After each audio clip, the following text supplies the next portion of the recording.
Everyone gasped for air. There was none who didn't know about how strong Lone Wolf was, and no one knew where he came from.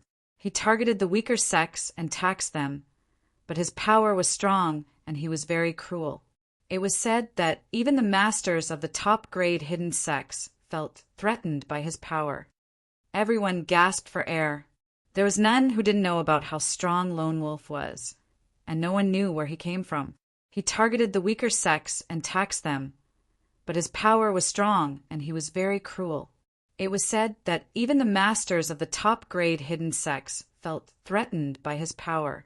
Although everyone also knew that Yemo was a tough guy, Yemo seemed to be quite lacking compared with Lone Wolf.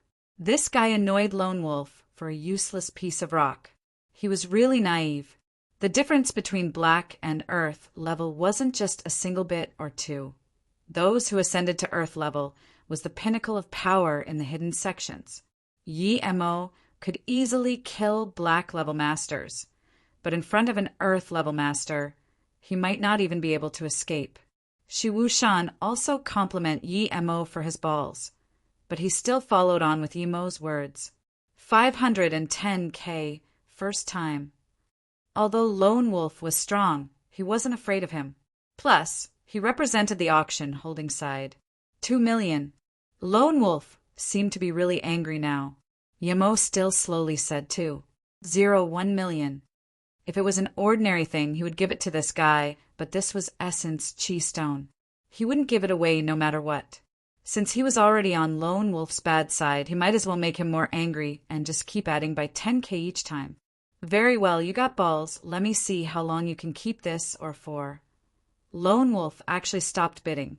Yemo sneered. Although I might not be a match for you now, you're dreaming if you think you can rob things from my hands.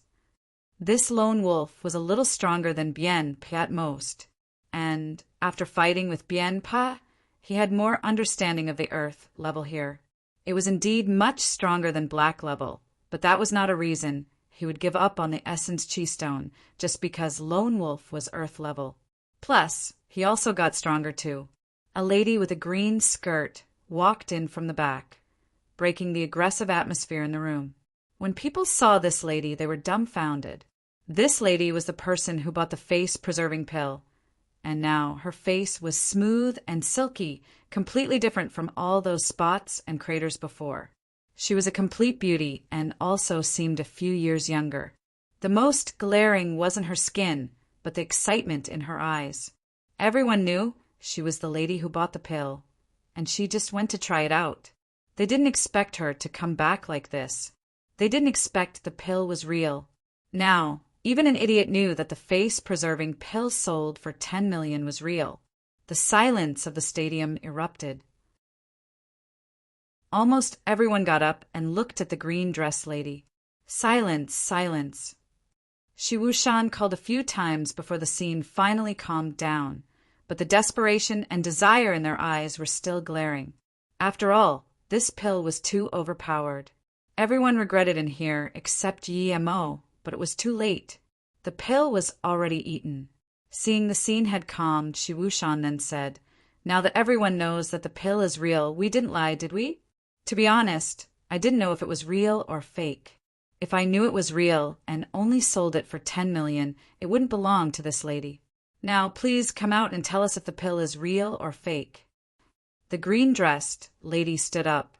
Her eyes were still full of excitement and disbelief. She just tried her luck and didn't expect it to be real.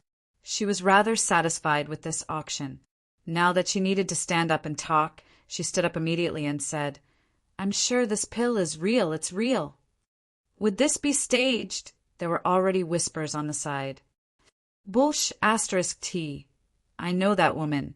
She's the Black Widow of the Hongwu Hall. She had a crater face, and now she transformed into this. The pill was 100% real. People immediately retorted. Yemo sat beside these two and heard Hongwu Hall. Wasn't this the place Emo Kong said who stole his woman? May I ask Qianbei Shi if there is any more face-preserving pill? Yeah, are there any left?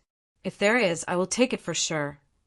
Now, the fervor for the face-preserving pill was unquenchable. although they were martial cultivators with little emotions. This thing called the face-preserving pill was they would only meet once in their lifetime. Shi Wushan slammed his wooden block and said, "I don't know if there's more. The next item is a brass sword, starting bid 500K. Yi Mo rejoiced. Not only did he get an essence chi stone, but the next pill will be heavenly priced. As for those swords and double-edged swords, Yi Mo couldn't even be bothered to bid. Once he reached stage 4 Qi gathering, which was also the beginning of middle stage of Qi gathering, he could forge one himself and give another one to Su Ping. Although the weapons here were not bad, it was at most the same grade as Bien Po's sword. There were 20 more times auctioned, but none of which piqued Yi Mo's interest. What made Yi Mo feel strange was that there were even phones for auction here. However, it was special made, strong signal reception, water resistant, etc. The next one to be sold is a pill. It is called Lotus Life Pill. It is said that as long as you have one last breath left, or even if your wrong cultivation method backfires, this can save your life. What I need to tell everyone is that this pill is made from the 1,000-year lotus seed. Main thing is, it is made by the same person who made the face-preserving pill. The starting bid is 3 million. Each bid must increase by no lower than 100K. Then, Shi Wushan raised another jade bottle. The news of the pill being concocted by the same person who made the face-preserving pill was enough for its price to multiply, much less its overpowered effects. For million, the first person immediately rose the price by 1 million, 5 million, 10 million. Yi Mo didn't expect the Lotus Life pill to be so heavily contested, breaking into 10 million almost immediately, and the price was still rising. 100 million. The bombshell dropped, and the scene sunk into silence. Although this life could save one's life, 100 million was quite expensive. The bidding man stood up and said, 10 years ago, I, Miao Quan, got internal injuries and haven't been able to improve since. I've been stuck at Earth, level middle stage, for 40 years. If I can't treat my wound, I will only have 1 year left to live. That's why I bid 100 million. I also know that if this pill really had such an effect, 100 million is far from enough. But I don't have more money. I would like to thank the friends who didn't contest this pill with me. Although many more people wanted to bid, it was too dumb to have enmity with an Earth-level middle-stage master. Plus, this master only had 1 year to live. If he was pissed and went on a rampage, it wasn't worth it. Shi Wushan's face wasn't good. He knew that Miao Quan's story was legitimate, but it wasn't too fair on the auctioning side. However, since it was sold for 100 million, he couldn't really say much. After all, Miao Quan was one of the few masters here. He had to give him some face. Yi Mo saw this Miao Quan was in the number 9 room and immediately knew he was very strong. However, he was very satisfied his pill was sold for 100 million. Miao Quan took the pill and immediately consumed it in his room. It seemed like he was going to test it immediately. Shi Wushan glanced at Miao Quan, but didn't say anything and continued. The next one is a herb, blue carrot. The starting bid is 10 million. Each increment must be no lower than 1 mil. Yi Mo dazed. What herb was this expensive? He had never heard of the blue carrot. However, Shi Wushan didn't even introduce the properties of this herb. This old man really wasn't suited to be holding an auction. He really didn't know what the auction holder was thinking. However, to Yi Mo's surprise, no one even asked about what it was. People immediately started to bid. It seemed everyone at the scene knew what this thing was. Yi Mo was probably the only one here who didn't know. He scanned his spirit sense carefully. Then his face drastically changed. This wasn't some blue carrot, but instead it was a blue flower, blue-leafed grass. This herb was full of precious things. Even if it wasn't made into a pill, its flower was hugely beneficial to cultivators below stage 5 Qi gathering. Once it matured, not only could its leaves and branches be used in pills, Its flower was also one of the main ingredients to make the foundation establishment pill. However, a mature one was very rare. The one here was obviously not mature, but if he kept growing it, who knows? More importantly, the flower and leaf of this herb could provide him with the spirit power to cultivate. It was impossible for him to reach foundation establishment through that, but it gave Yi Mo more hope. Yi Mo's eyes shone out with light. He would take it even if he had to rob it. There was such a thing on earth. However, he only had 100 million or so it was very hard for him to buy this just with that much money. There was still a face-preserving pill not sold. Would he be able to get extra money from it?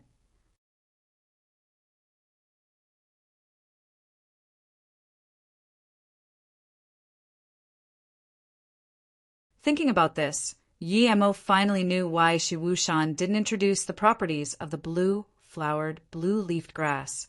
It was hugely useful to even Dao cultivators, much less ancient martial arts cultivators. Thinking about this, Yi Mo finally knew why Shi Wushan didn't introduce the properties of the blue-flowered, blue-leafed grass. It was hugely useful to even Dao cultivators, much less ancient martial arts cultivators. I heard the blue carrot is very useful for ascending to earth level. There are 3 flowers here. I wonder how useful it would be, someone said. Soon another person said, the last time this appeared it was more than 50 years ago. I heard there was 5 flowers, but it was eventually bought by an earth-level tertiary stage master, but he still didn't progress. It could be seen that although it's famous, it's just so in terms of effects. Yi Mo was very shocked. 5 blue-flowered, blue-leafed grass was very near maturity. A fully matured one had 7 flowers, but Yi Mo snorted at their words. There was no way a 5-flowered one couldn't let people progress. These people only knew that it could be eaten straight away, but didn't know how to concoct it into pills. Although direct consumption wasn't bad, its effects were far inferior when made into a pill. If he got his hands on the herb, he could make it into a pill immediately. Its effects were more than 100 times stronger than eating it straight away. These people were too ignorant, but Yi Mo thought ignorance was good. If these people really knew how precious this herb was, they probably wouldn't be selling it. 20 million. People already started bidding. 30 million. 50 mil. The price skyrocketed. Although they didn't know the herb could be made into a pill that could allow someone to break through earth level or a higher level. The flower could still allow a black level to break through into earth level, and perhaps even let an earth level get a little stronger. This was enough for everyone to bid on it. When Yi Mo had reacted, the price has skyrocketed to 200 million. This was completely over his bottom line. His assets combined was only 100 million. 300 million. One old man just added 100 million. Yi Mo thought, all the wealthy people were here indeed. 500 million. The price rose again, but by 200 million this time. Till now, Yi Mo finally realized how rich people could be. His Lotus Life pill only sold for 100 million. But this auction was only halfway. The most precious item hasn't even come out yet, and an item's price had already risen to 500 million. Yi Mo didn't know where these people got their money from, but he knew this was far from their bottom line. The price paused for a little at 500 million. Yi Mo was calculating his assets. He had 100 million now, and later on, that Lotus Life pill should sell for at least 200 million. This already amounted to 300 million, and he still had 5. So even if it was sold for 100 million each, that would be 500 million. 800 million. Yi Mo calculated and bidded. 800 first time. Shi Wushan knew the herb was very precious. 800 million was not a low price, but this was far from the final price. Humph. A sneer sounded. Yi Mo immediately knew this was directed to him. This person was so strong, but he really didn't want to give up like this. However, if he was to offend this person as well, he would be offending too much people at this auction. One lone wolf. He wasn't afraid. However, if there was someone stronger than Lone Wolf as well, he would really be in danger. 1 billion. This old man sneered, but didn't stop bidding. Guillermo felt depressed. These bastards stayed in the hidden sects all day long. Where did they get all this money from? 1 billion, who in China could just casually take out 1 billion cash now. Even if it was Bill Gates, his wealth were in stocks. Although 1 billion was nothing for Bill Gates. How many Bill Gates were there in this world? Much less in China. 2 billion. Someone bid, and Guillermo completely gave up on bidding. This was too much for him. 5 billion. The old man's tone was very uncomfortable and added 300 million. 2 billion. The other bidder was relentless too. Old bastard Xia, you're really going to fight with me over this? This price had exceeded the worth of the flower itself. The other bidder heard someone call out his name. He sneered and pulled down his face cover. Zhang Zhihui. I, Xiajiaji, must have this blue carrot. Please give me some face. Zhang Zhihui seemed to know it was implausible to fight over this with the Xia family just with his power. Although he felt depressed, he had no choice but to sit down. Eventually, this was bought away by the Xia family for 2 billion. Guillermo wasn't satisfied, but he had no choice either. He was thinking if this old bastard Xia was from the Xia family Mo Kong talked about. If he was, then he would find them and steal the herb if he had to. The next item made Guillermo understand what precious really meant. It was an earth-level cultivation method, and it was sold for 5 billion. Another Tai God sword, which was said to be used by an ancient deity, Lu Dongbing, was sold for 4 billion. There were even luminous pearls sold here, also more than 2 billion. At this moment, Guillermo sighed. His 100 million wasn't enough for spare change for these guys. Guillermo finally understood what wealthy people were like. He sighed. Perhaps he was one of the poorest here. Even those few nuns were richer than him. Guillermo didn't know that these billions were the year's worth of savings for these sections. Money really wasn't anything for these hidden sections. Even if they had to take out all the money, it would be fine as long as they bought something useful. It was really easy to earn money for these hidden sects, but these precious herbs and items depended on fortune and luck. Ha ha ha ha, my internal injuries are gone. Magnificent pill, magnificent pill. Meow. Quan suddenly stood up and said in excitement. The people sunk into silence again. A lot of people knew about Meow Quan's injuries, but they didn't really expect a Lotus Life pill to be able to cure him. People started to regret again. They thought it was bad luck missing the first pill, but they missed the second pill too. Both of the buyers used it on the spot and proved its worth. The next item is the most precious item. This item has been auctioned before. You might have guessed it already. Indeed, it is the face-preserving pill.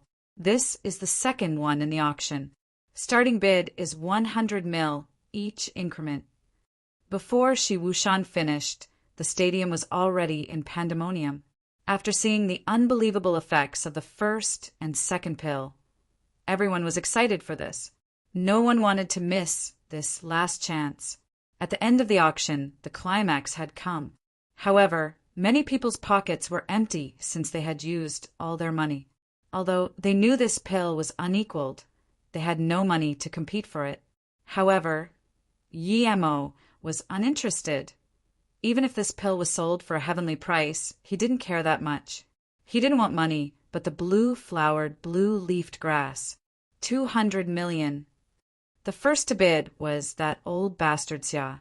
Hearing him bid, Guillermo had an idea and stood up immediately. Everyone saw Guillermo stand up and was confused. Guillermo walked out of his room and wanted to go in, but people stopped Guillermo immediately. Sir, you are not allowed inside during the auction. You may go out if you want. Let him come in. Guillermo wanted to say he wanted to find the goatee old man, but goatee old man saw him and let him come in. When Guillermo walked in, the goatee tipped some tea for Guillermo with a face full of smile and said very politely, Mr. Mo, please have some tea. Yi Mo knew why goatee was so polite to him. He probably was interested in his pills. The goatee wasn't in a rush, but Yi Mo was. He didn't have time to waste with him and said straightforwardly, "Mr. Huang, I want to auction my face-preserving pill myself. Tell me your conditions." Yi Mo thought at most he would take out another pill. However, the goatee calmly said, "Mr. Mo came for the blue carrot?" Yi Mo knew this goatee must have been observing him this whole time. So Yi Mo was straightforward. "Indeed, I came for it. Tell me if that's possible. I still have large amounts of pill we can deal. If you don't allow it, never mind."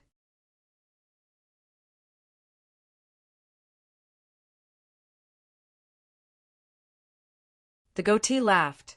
"Sure, we should agree just from what Mr. Mo said. This is not just a once-a-time auction, so if Mr. Mo has more pills, I think—" The goatee laughed. "Sure, we should agree just from what Mr. Mo said. This is not just a once-a-time auction, so if Mr. Mo has more pills, I think—" There's no problem with collaboration. If you need pills, I can provide it all. Yi Mo was impatient. If they kept talking, the auction would be over. "Great, it's wonderful talking with Mr. Mo, I agree. After the auction, you can come check out all together, then we can discuss further collaboration." The goatee saw Yi Mo's impatience and said immediately. Yi Mo sneered, "Discuss my ass after the auction." He would play missing immediately. He still had 100 million in the auction holder's hands. But he wouldn't be dumb enough to take that 100 million. If he got the blue-flowered, blue-leafed grass, he would immediately escape. He could tell that this goatee wasn't a good person. 1 billion, the price had skyrocketed. Shi Wushan suddenly said, "Calm down, everyone." Due to the owner of the pill's request, he wished to be in this auction himself. "Now, we will hand it over to the owner of the pill." The scene calmed down, but was soon boisterous again. Although there had never been such a rule, no one wanted to offend the owner of the face-preserving pill. If he could take out 2 face-preserving pills, who knew if he could take out more? Plus, if they annoyed the owner, then the owner just wouldn't sell it to them. Then what can they do? Although Yi Mo really wanted the blue-flowered, blue-leaf grass, he didn't dare to be too confident. He wore black clothes and pants, covering himself tightly, and even wore shades. He was afraid people would recognize him. If they did, he would be a goner. "Now, the last face-preserving pill will be sold by me. The current price is 1 billion. Is there any higher price?"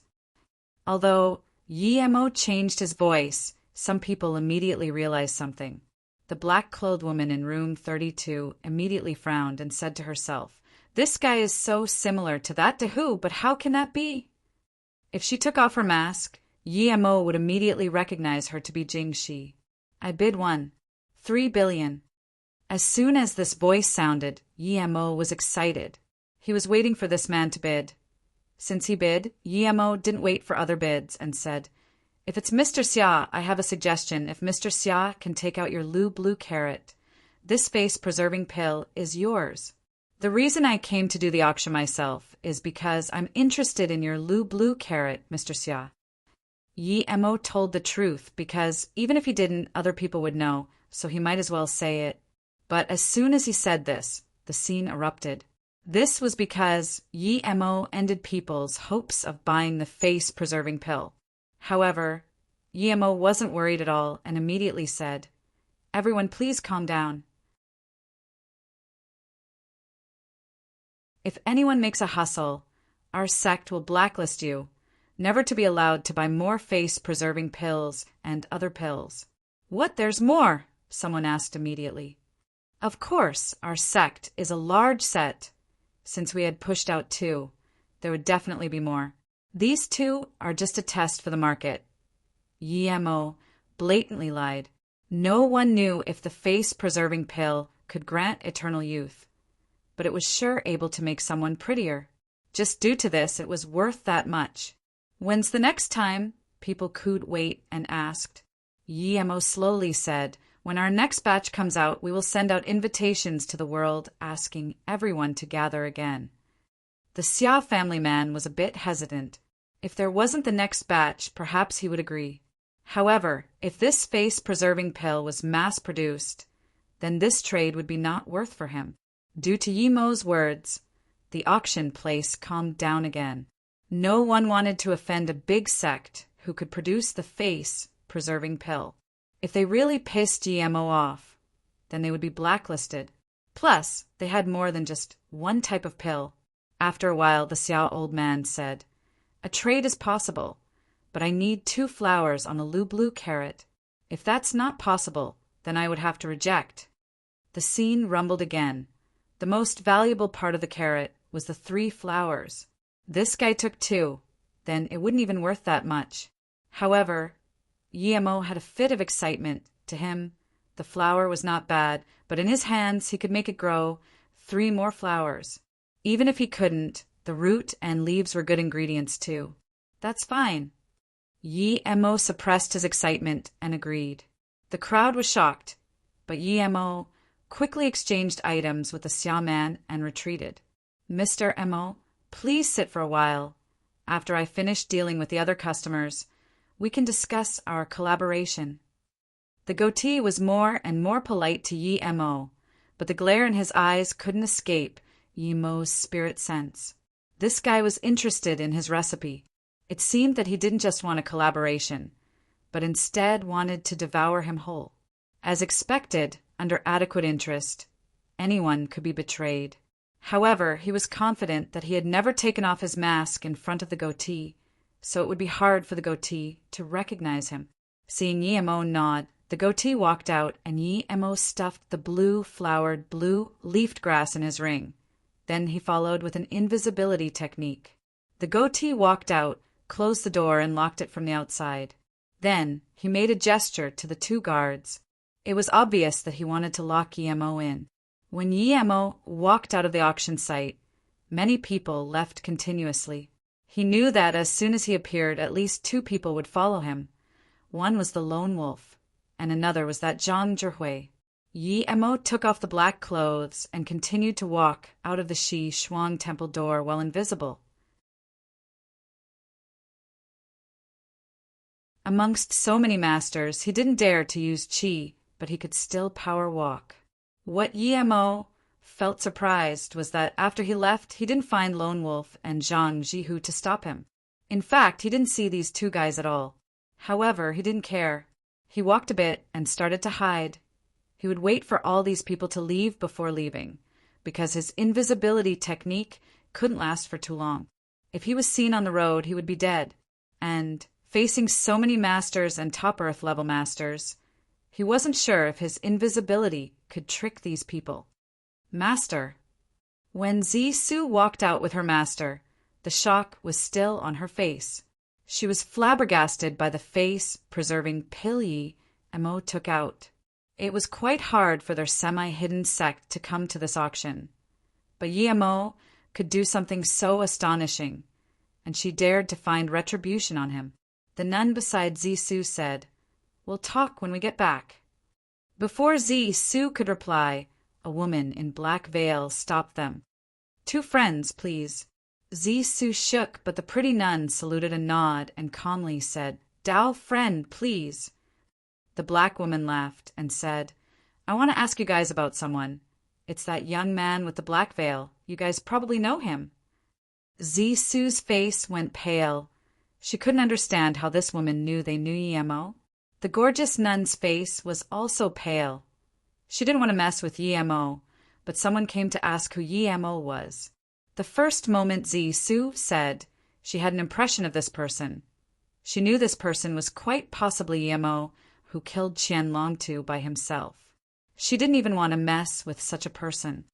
"It seems you know, then please tell me," the black-clothed woman slowly said, but casually raised her leg and kicked a huge boulder beside her to pieces. The gorgeous nun's face grew worse. With such an ability, this woman was at least Earth level. She was only black level tertiary stage, so she could be easily killed by this black-clothed woman. "I heard this little girl say in Shi Shuang Temple she knows who that person is. I don't believe I heard wrong." The black-clothed woman's voice grew cold. At this moment, the gorgeous nun calmed herself down. looked at Zisu and sighed. I can tell Qianbei, but this is only our guess. If we tell Qianbei, please have mercy on us. Don't worry, hurry up and say it. The black-clothed woman seemed to be impatient. Zisu, tell her, the gorgeous nun helplessly said to her disciple. Zisu also knew she caused this trouble and said, He's Yemo. The woman obviously didn't know who Yemo was. Since she already said it, Zisu had no more concerns and explained. He's from the Yi family in Beijing. His father is Yi Wentian. He's Yi Beirong's grandson. He killed Qianlong too. Yi Wentian's son? How is a mere member of a big family this strong? Did he go into some hidden sect? The black-clothed woman frowned. The way she looked at Zisu grew cold. The gorgeous nun quickly said, No. Zisu suffered in his hand. I investigated Yemo. He isn't Yi Wentian's real son. He was picked up by Yi Wentian near Luohong Temple 22 years ago. The black-clothed woman dazed for a moment and started to laugh at the sky.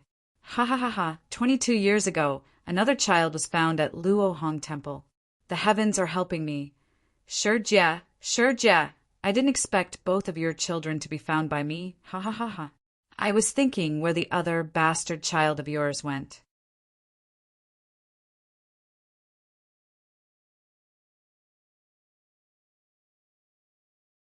What's your name? The black-clothed woman suddenly stopped laughing and looked at the nun and her disciple coldly. What's your name? The black-clothed woman suddenly stopped laughing and looked at the nun and her disciple coldly. Wanbei one is Huiyan. This is my disciple, Zhu Su. There was despair in the gorgeous nun's eyes. She knew this woman probably wouldn't let them go. Ami tuafo. Suddenly, a deep and long chant sounded. The black-clothed woman's face changed. She sneered. Since the old monk came, I'll let you guys go this time. If someone else gets word of this, you guys won't need to exist. Then the black-clothed woman turned and left. Seeing this, the nun bowed and thanked towards the direction the sound came from, and then dragged her disciple away. Shishuang Temple. The room Yemo just left now had 5 people inside. The goatee, Shi Wushan, the woman Yemo, when he handed the items in for auction. A man about the same age as Shi Wushan, and a gray-clothed person sitting in the back, whose age couldn't be discerned. Shi Xiangyu, are we just going to let him go like that? Shi Wushan said to that man who was about his same age. The man smiled. Go. Where will he go?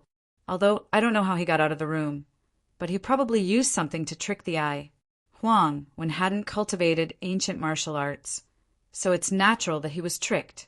However, he underestimates our space association too much if he thinks he can just leave like this. Goatee felt a little awkward. After all, Yemo escaped and he didn't even know. He asked, Brother, you mean? Shi Xiangyu plainly said, Lone Wolf is waiting for him on the road at the cliff. We'll make a move after he's been taught a lesson. By then he has to listen to us.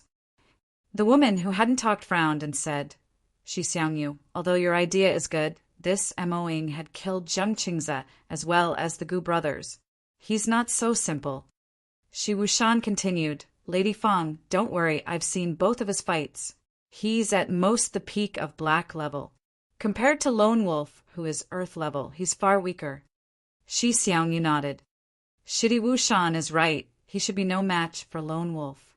Plus, even if he kills Lone Wolf, there's still a Zhang Zhihui. We just need to wait to be the good guys. No need to worry, he won't subdue him himself. In that case, why don't we just capture him? This would save so much trouble. Lady Fang still felt it wasn't safe. Shi Xiangyu shook his head. It's not that we don't want to do this, but it's because if we save his life, he would cherish our collaboration more. Plus, Wu Dao, that old monk, came. If we do things overboard, he would definitely intervene. Ami Tuafo. A Buddhist chant interrupted their discussion, other than the person at the back. The rest of the 4 all stood up in surprise. An hour later, Yemo estimated that everyone probably left, and he also stood up. He wondered how the Shuang temple people would feel if he left without a trace. Yemo walked onto the cliff path and didn't hide himself.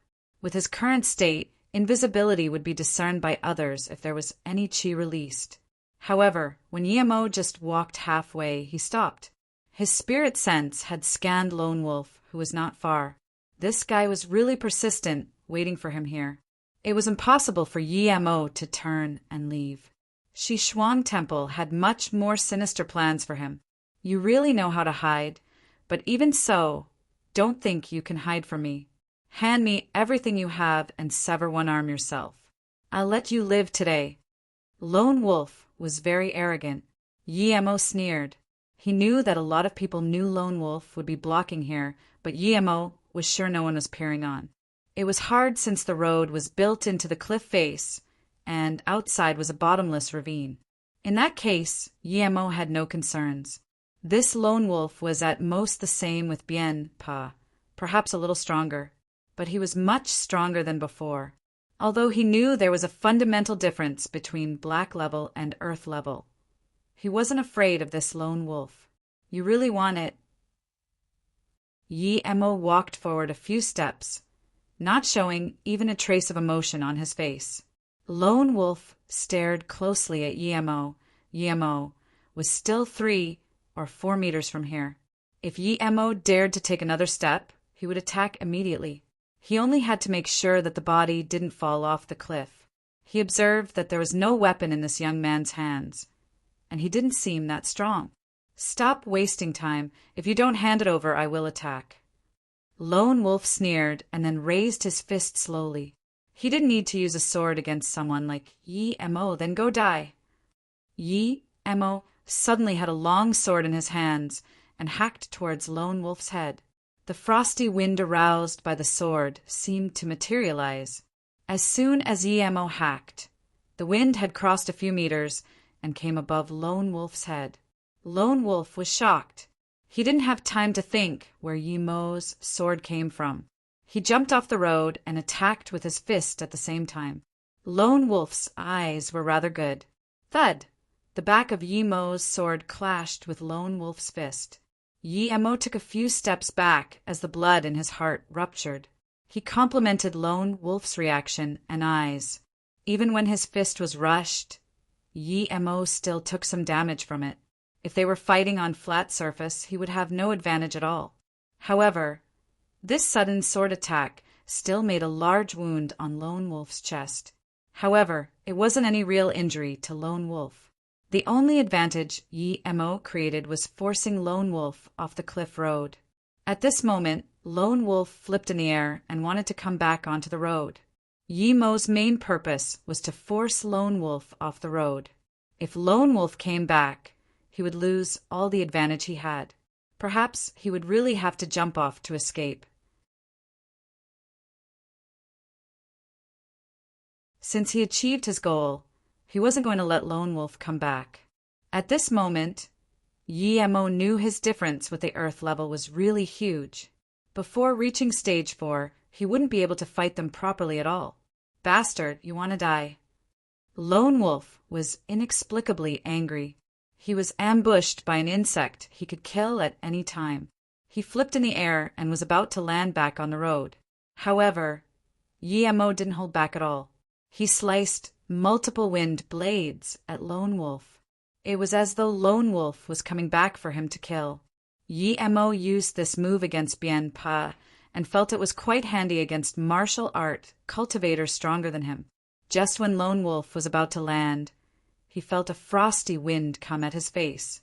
He took quite a fright from Yemo, suddenly brought out a sword from nowhere, and immediately knew this frosty wind wasn't that simple. He didn't dare to block and quickly flipped to avoid it. He did 2 flips in the air, causing all the qi in his lung to be used up. Even he would die for sure if he fell off such a high cliff. He really didn't expect his small negligence would result in him being forced to this state by an insect. If it was on flat ground, no way would he be afraid of a mere 20-year-old ant. Yimo's plan succeeded. He didn't even think and rushed up attacking again with the sword. At this moment, Lone Wolf also pulled out a short leaf-like sword, clashing with Yimo's sword. Clank! Under the fire sparks, Lone Wolf was smashed down a few more meters, sticking closely to the surface of the steep cliff wall. He didn't dare to move anymore. Yimo gasped at the chi reserve of Earth level. This guy still didn't fall off the cliff. At this moment, Lone Wolf also regretted. He was at a complete disadvantage. He didn't expect this young guy to be so hard to deal with. What was that invisible projectile? And how did his sword suddenly appear? And this long sword seemed like the one Bien Pa used. Did he kill Bien Pa? Thinking about this, Lone Wolf couldn't calm down anymore. This guy could even kill Bien Pa. If that was true, then he could kill him. But would he even let him go after knowing he killed Bien Pa? For the first time, Lone Wolf sweated in front of someone whom he thought was an ant. Seeing Lone Wolf stick to the cliff wall 7 meters below like a bat, Yimo sneered and took back the sword. Although it was a casual movement to Yimo, Lone Wolf's eyes was full of terror. He could think of it as Yimo was good at hiding weapons before, but now he clearly saw with his own eyes that Yimo put the sword away into thin air. Lone Wolf had experienced countless life and death situation. Although he underestimated Yimo at the start and chose the wrong ambush point, he had woken up to the situation he was in now. Friend, it's my fault. I'm willing to give everything I have and swear not to disclose what happened today, nor trouble you. Lone Wolf quickly begged for mercy. Yimo sneered. You're too naive. Since I attacked, I don't have the habit of showing mercy. One TL note, Wan Bei, the opposite to Qian Bei. It's what the younger generation refer to themselves as.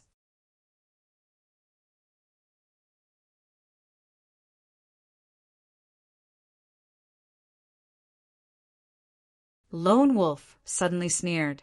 So what can you do to me now? Lone Wolf wished that Yimo would go find something to throw at him. As soon as Yimo left, he could come back immediately. But then he felt things wouldn't be so simple. Lone Wolf suddenly sneered. So what can you do to me now? Lone Wolf wished that Yimo would go find something to throw at him. As soon as Yimo left, he could come back immediately. But then he felt things wouldn't be so simple. Yimo laughed. I have 100 ways to kill you. I can dig a stone and kill you now, but I won't do that. Hearing Yimo was going to dig stones, Lone Wolf's face changed. But he felt relieved when he heard Yimo say he wouldn't. His face kept changing as he thought what he was going to do. It's because I will kill you personally. Then Yimo actually jumped off the cliff. Lone Wolf was shocked, but was immediately filled with joy. If Yimo also jumped off, then he wouldn't be afraid of him at all. Just when he was thinking about how to counterattack Yimo, 3 frosty winds shot at him. He couldn't dodge them at all. If it was on flat ground, he could still dodge, but on this slippery cliff face, he could only dodge the 2 aimed towards his head. He couldn't dodge the one at his chest, however. He thought that even if he took this blow, he would still drag Yimo down. But Lone Wolf immediately felt this coldness from his back. He subconsciously looked, but his will was starting to get fuzzy. How is this possible? As soon as this thought dissipated, the lower half of his body fell into the cliff. At this moment, Yimo grabbed onto Lone Wolf's sword and used wind controlling technique to come back to the road. Lone Wolf was nowhere to be seen anymore. He played with the sword and felt it wasn't bad. If he couldn't make a better one, perhaps it was good to give Su Ping this one. He got this one from Lone Wolf and didn't need to hide it. After all, a lot of people knew Lone Wolf was waiting for him here. If Lone Wolf died, everyone would know it was him. Plus, Yimo also heard that this Lone Wolf was a solitary person. He had no sect, so Yimo didn't need to worry. He put the sword on his back and then continued walking along the path. His was very careful and kept his spirit sense on high alert. He killed Lone Wolf, but if he was right, that Zhang Zhihui probably wouldn't let him go. After all, too many people knew the blue carrot was in his hands. Yi Emo thought right. As soon as he walked out of this cliff path to the metal chain bridge, he saw Zhang Zhihui. And he wasn't by himself, there were people everywhere. It seemed these people weren't just here for the show, but wanted to get something amidst the chaos. Zhang Zhihui carried an ancient-looking double-edged sword on his back. His hair was white, but Yi Emo knew he was much stronger than Lone Wolf. Zhang Zhihui saw Yi Emo and was dazed, but he saw the sword on Yi Emo's back and quickly reacted, saying, "I would have thought it would be Lone Wolf, but you actually killed him. Since you can kill Lone Wolf, I won't be harsh on you. Hand the blue carrot and leave." Where did you put it?" Zhang Zhihui suddenly realized that other than a sword, there didn't seem to be anything else on Yi Emo. Yi Emo scanned around and then looked coldly at Zhang Zhihui before plainly saying, "You are Zhang Zhihui?" Zhang Zhihui's face sunk. "How dare you, young brat? Zhang Zhihui is not something you can call." From his perspective, he was far stronger than Yi Emo, and generations was highly regarded in the hidden sections. A younger generation had to refer to him as Qianbei. "You old bastard, you're really shameless, aren't you? You want to rob me, so what kind of higher generation *T are you acting up to?" Yi Emo was furious. This old thing was quite old and wanted to rob him, but expected him to be polite to him. Disgusting. Zhang Zhihui's face went black. He was already at the peak of Earth-level middle stage, and he could enter tertiary stage at any time. Even the old man from Xia family dared to suppress him with money, but not really start feud with him. This youth ate the balls of a tiger and dared to curse him like this. After all, although he didn't come out often, when he did, who dared not to call him Qianbei Zhang? If he wasn't about to break through middle stage, he really wouldn't be bothered to fight a Xiaobei for a blue carrot. Zhang Zhihui, whose face was extremely angry, pulled out his long double-edged sword. He didn't even need to shake the double-edged sword, but it spun, forming a double-edged sword flower. The double-edged sword covered Yi Emo with a raging intent to kill. Yi Emo's heart sunk. If it was on the flat surface, he could even fight with Lone Wolf a little while, but faced against this old man he had no chance. This old man was so much stronger than Lone Wolf, sealing his path of retreat shut as soon as he attacked.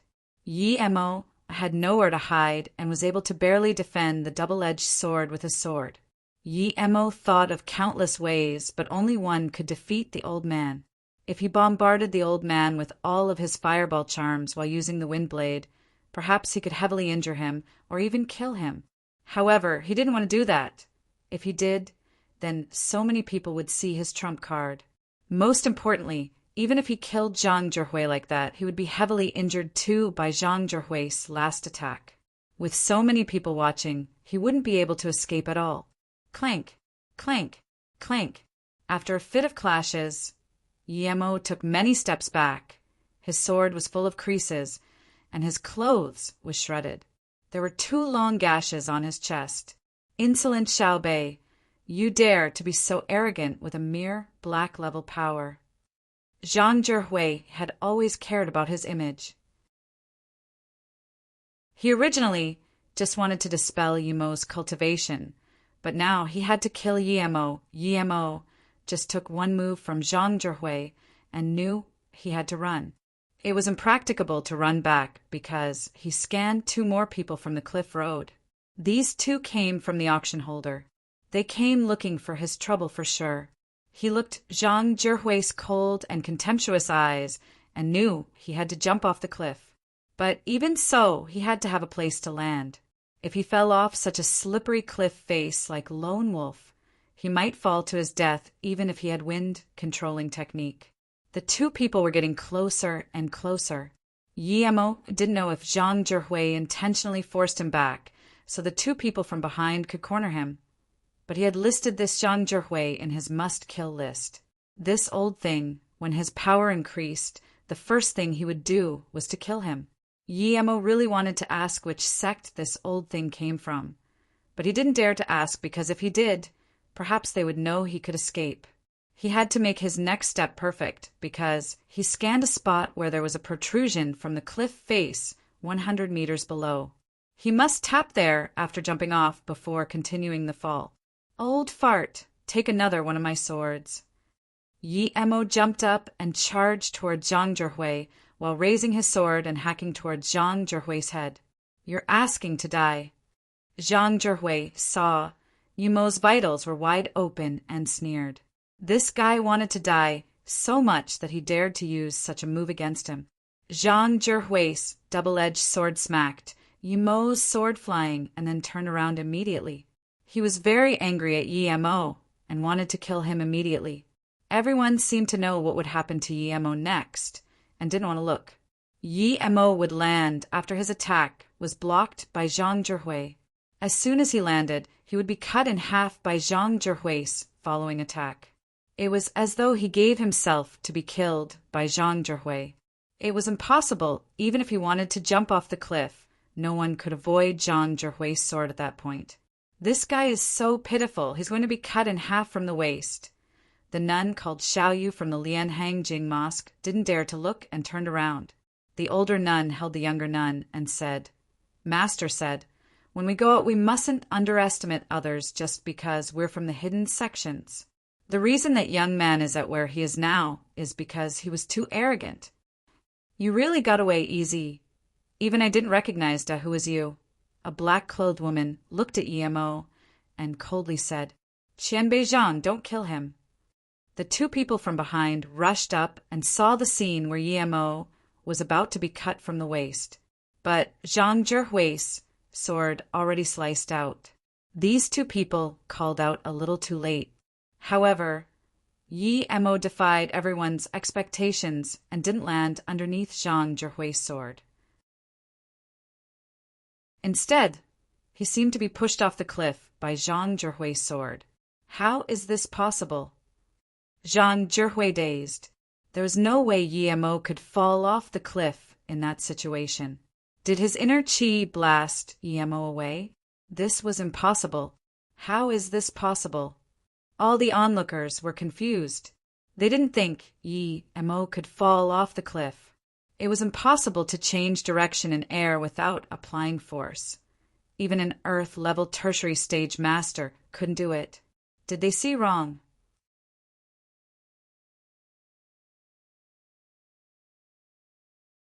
Zhang Zhihui put away his sword and looked at the deep, bottomless cliff.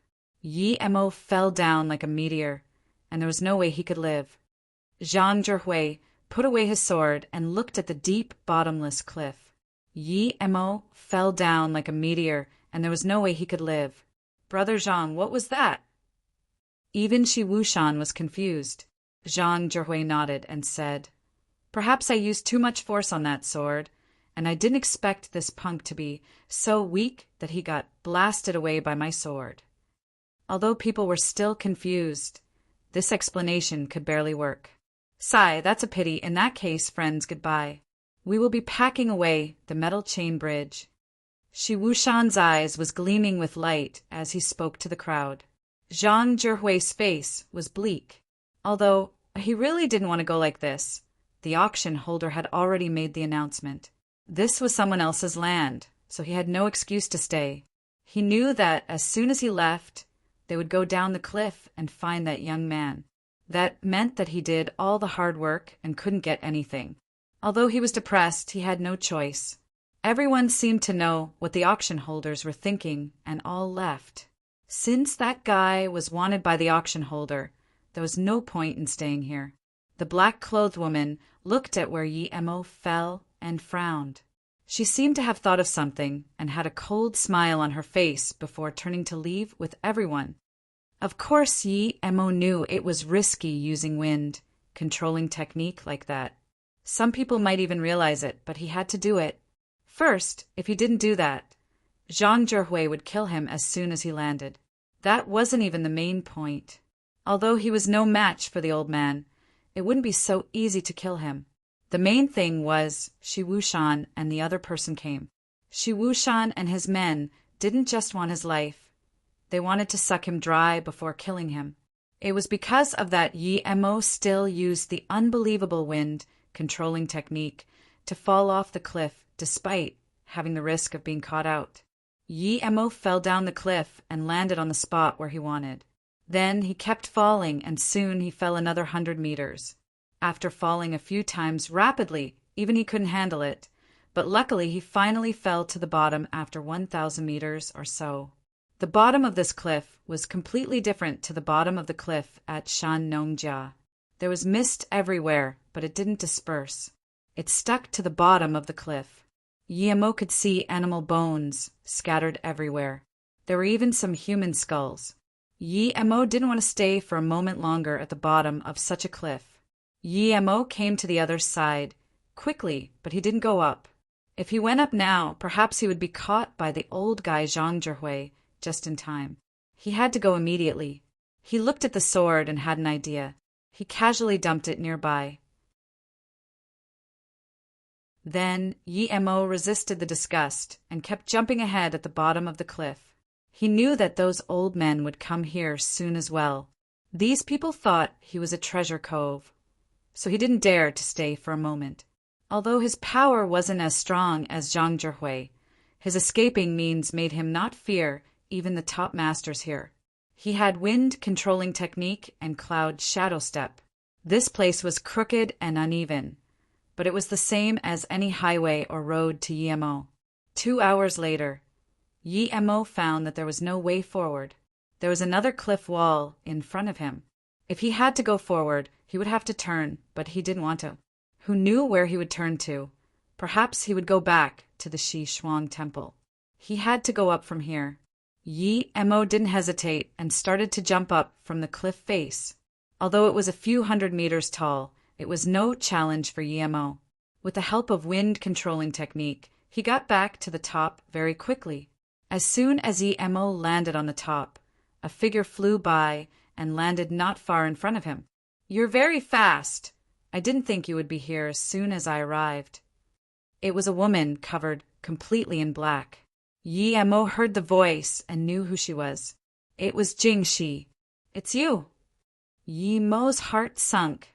How did Jing Shi know he was going to appear here? Jing Shi sneered.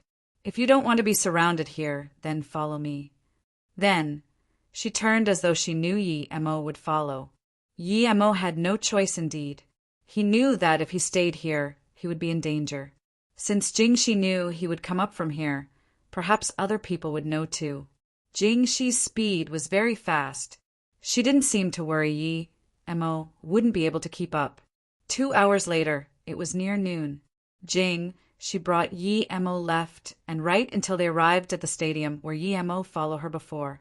Yi Mo knew that it was a metal chain going down from here and past that would be the Serenity Gate.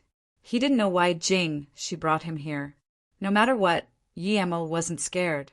He was now facing Jing Shi by himself, but he still had so many means that he hadn't used. He believed Jing 11 couldn't play any tricks in front of him. Jing Shi took off the black veil, showing her gorgeous face. She seemed to smile at Yi Mo and said, "Brother Dehu, you really appear and disappear out of nowhere."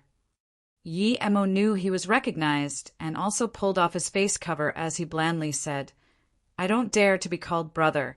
Don't make me regurgitate the food I ate yesterday." He didn't care at this moment anymore. "Are you very curious about how I found you?" Jing, she said, and didn't wait for Yi Mo to reply before saying, "Not only me, but perhaps even that old guy, Shi Wushan, knows you're alive." Yi Mo sneered. Shi Wushan was going to search the bottom for sure. It won no surprise he would know he was alive. However, this woman was scary. She actually knew where to wait for him. Jing Shi's face went cold. "I thought you were dead before. You acted quite well, making me sad for a while. I didn't expect your Qinggong to be so strong. Even a top-level Qinggong master would be no match for you. You really give me surprises. It's the first time I've seen such a Qinggong master." TL note: Qinggong, the art of running around and jumping. Essentially, it's similar to acrobatics, making your body more elegant and seemingly lighter as you jump around and run. After pausing for a moment, Jing, she continued, since you can be fine falling from Liangnon Cliff, then you wouldn't die from a fall at Shishuang Temple. You think only I recognized you when you turned in the air? Yi Mo sneered and sat down. If there's something you want to say, then be straightforward. I haven't eaten since last night. After you're done, I'm going to eat. He understood now how Jing, she knew he wouldn't die. Jing, she looked curiously at Yi Mo. You're quite calm, although your qigong is very strong, but you're still in Wuliang Mountain, and you have no way of getting out now. Do you think Space Association will give up searching for you? Stop dreaming. How about you do a deal with me? I won't let you lose out. It's my first time, I'll give it to you. Jing, she eyes became watery as though returning to that Jing's ear. Yi Mo sighed. This woman really was astute. Although he admitted she was beautiful and was a nun who knew how to seduce men, he really had no interest in her. She was too psychopathic. Haha, let's talk about having sex later. Tell me your conditions. Yi Mo laughed. Jing, she's face seemed to have blushed. She didn't expect Yi Mo to be so blatant. She cursed. Do you think it's so easy to get in bed with me? Keep dreaming, kid. However, she didn't say that and instead slowly spoke. Last time you came up from Liangnon Cliff, did you follow me to here? Then you saw me go into my sect? I believe it should be no problem for your qigong. Indeed. Yi Mo didn't need to hide. Jing, she bit her teeth and sneered. As I thought. Tell me why you want to go to Serenity? Don't tell me you went to find Susu. Yi Mo smiled. Why can't I go find Susu? I went to find her, am I not allowed to? You like Susu? Jing, she opened her eyes wide and stared at Yi Mo as though shocked by this news. Can I not like Susu? Do I have to like you? Indeed, I do like Susu. Yi Mo wasn't afraid of this old nun, so he didn't need to hide. Jing, she suddenly laughed. Dahu, if you like Susu, you need my help. Do you know I'm Susu's Shirshu? Without my help, you won't even be able to see her. How about it? Are you going to suck up to me? Plus, do you think you can find serenity just by going down those chains? Stop dreaming, my little brother. Yi Mo didn't suspect that Jing, she was Luo Susu's Shirshu. However, he dropped his animosity. Since Jing, she was Susu's Shirshu, he shouldn't get on her bad side, although she's a bit psychopathic. Tell me, what do you want? Yi Mo didn't have any good impression of this nun, but this was Susu's Shirshu, and he couldn't offend her too much. Jing, she enticingly smiled. In fact, I quite like you too. Then she looked at Yi Mo and said, You have a lot of good things on you, even a face-preserving pill. Are you going to give me one? Yi Mo was unimpressed. He said, Do you think it's sold on the streets? The person whom I saw carry a girl that day at Shen Nongjia's Chiu Tua Peak, was you right? The person who picked the red leaf pumpkin fruit was also you, right? Jing, she's tone suddenly grew cold as she asked,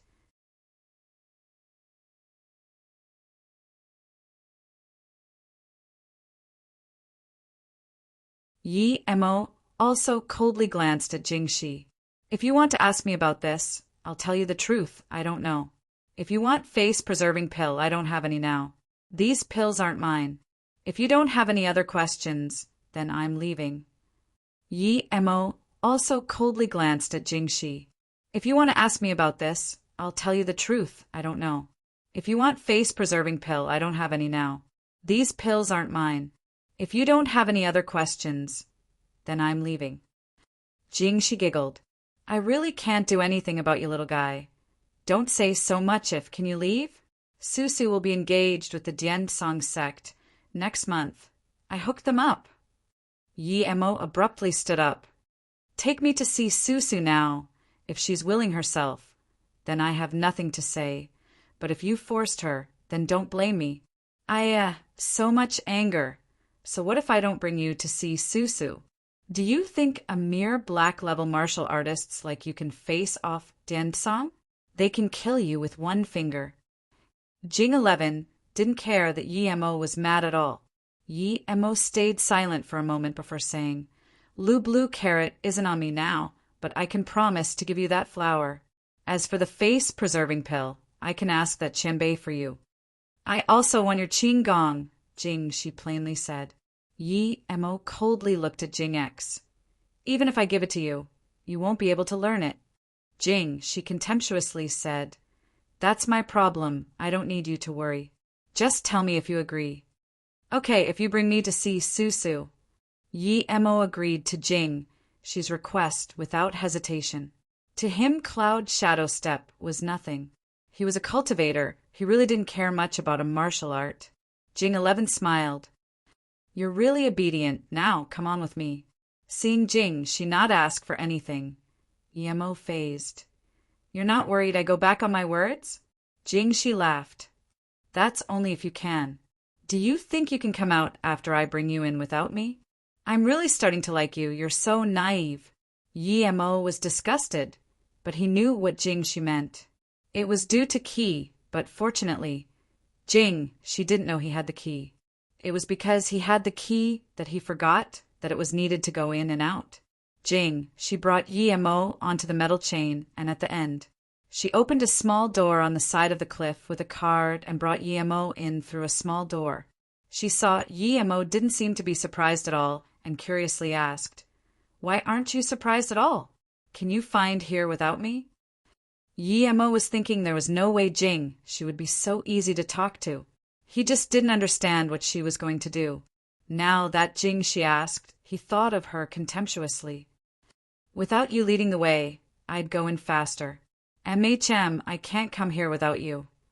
Yi Mo's tone was bland, making Jing she feel as though she punched cotton. Little did she know Yi Mo was saying the truth in another sense. Last time, he really wouldn't be able to come in here without following her here, but now he could go in and out. Jing, she had no business about that. The metal chain bridge had been retrieved, but at this moment, Shi Wushan and Shi Xiangyu stood here with a very bad face. Had he been eaten by a huge snake? Lady Feng sat on the side. Shi Wushan frowned. It shouldn't be. I feel that Mo Ying's last attack is a bit strange, and the place he fell was also very strange. I suspect he fell off on purpose. If that's the case, then he wouldn't be eaten by a snake. Plus, there are no big snakes nearby, and we didn't find his sword either. The only thing is that no one would be able to survive if they fell off here, much less a mere black-level martial artist. We have found the sword, Elder Shi. At this moment, a man in his 30s came up the soft stairs. There was a crooked sword in his hands. That means he really might have been eaten by something. Shi Wushan looked at the sword and suspiciously inquired. Shi Xiangyu, who hadn't talked, bleakly said, Regardless of whether he's alive or dead, we must find him. This person has such overwhelmingly powerful pills. Even the method of concocting them is worth a fortune. If we can get these, our space organization will be unrivaled. Sure, Shu. When Jing, she brought Yi Mo into the door of Serenity. 2 small nuns guarding the entrance came up and greeted respectfully. The 2 nuns saw Yi Mo behind Jing Shi and were very surprised. An older-looking nun came here and also looked at Yi Mo in shock before asking, Shimi Jing Shi, this is... Jing, she bowed a little and said, Shiji Jing Xian, he's a Moing. He came to look for Susu. Jing Xian frowned. Shimi Jing Shi, our sect has never let outsiders, and especially a male. Yi Mo scanned his spirit sense over this patch of houses and didn't find Luo Susu. Hearing Jing Xian's words, he walked and explained, Qianbei, Luo Susu once saved Wanbei's life. So I came here to thank her. Please forgive me for my impoliteness. Jing Xian shook her head. Luo Ying has gone into solitary training. Please go. Then she turned and left. What?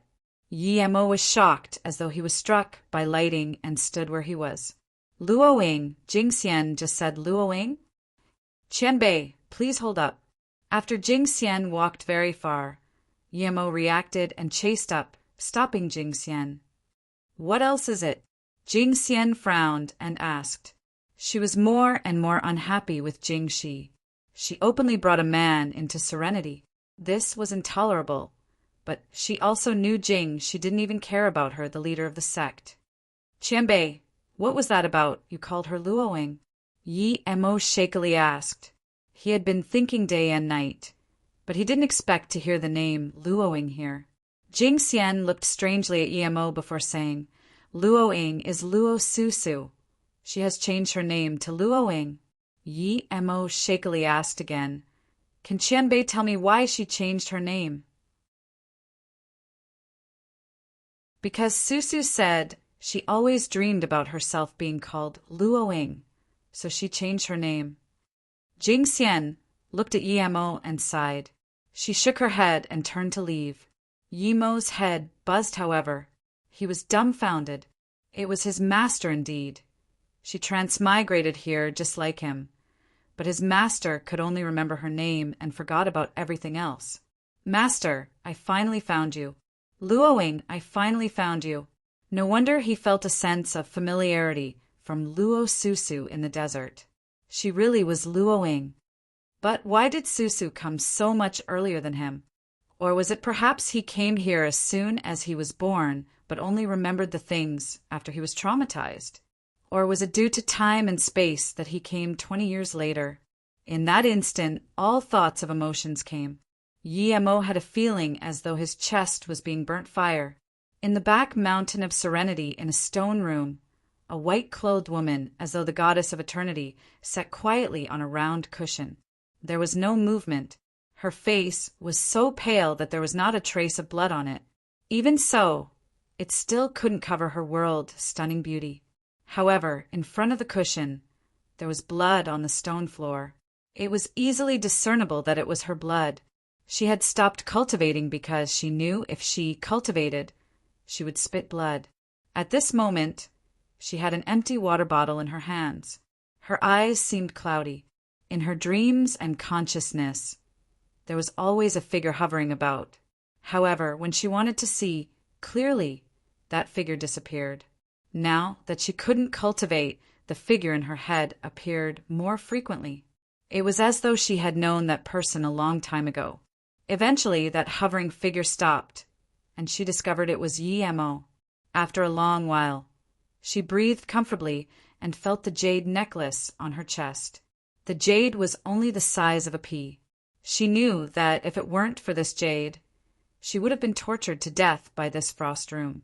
However, what made her more confused was that she felt Yi Mo's chi on this jade necklace. Was she thinking too much, or what? 3 years. She smiled bitterly. She couldn't even last 3 months.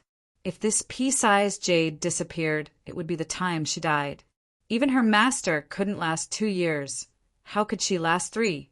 Her mind flashed the moments when Yi Mo was still with her. He pointed at the clear well in the desert and said, "Happy birthday! This is the gift the heavens told me to give you. Do you like it?" "I like it. I really like it. That's the best present I ever received." "Thank you, Yi Mo." The white-clothed woman mumbled. There was some softness in her eyes. Since she was about to die, why bother forcing herself not to think about it? She felt the dried-up blood on the cushion. There was his blood there, too. Suddenly, she had a strong desire to see Yi Mo. She wanted to ask if Yi Mo was that figure in her dreams. But she knew that even if she saw Yi Mo, she couldn't ask such words, and Yi Mo wouldn't know either. She longed for Yi Mo to bring her to see that clear well again. Some people are just destined to be remembered forever. Even reincarnation wouldn't be able to wipe away that memory.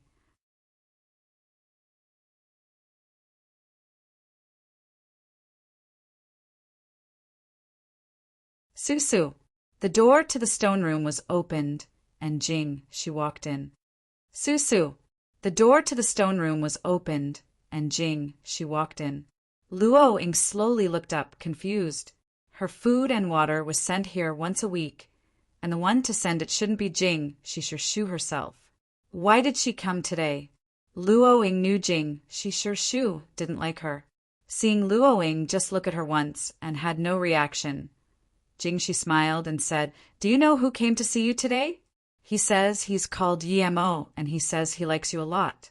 But Luo Ying's eyes shook and suddenly stood up, but she wobbled before looking at Jingxi and shakily asked, "Him, how could he be here? What happened to him?"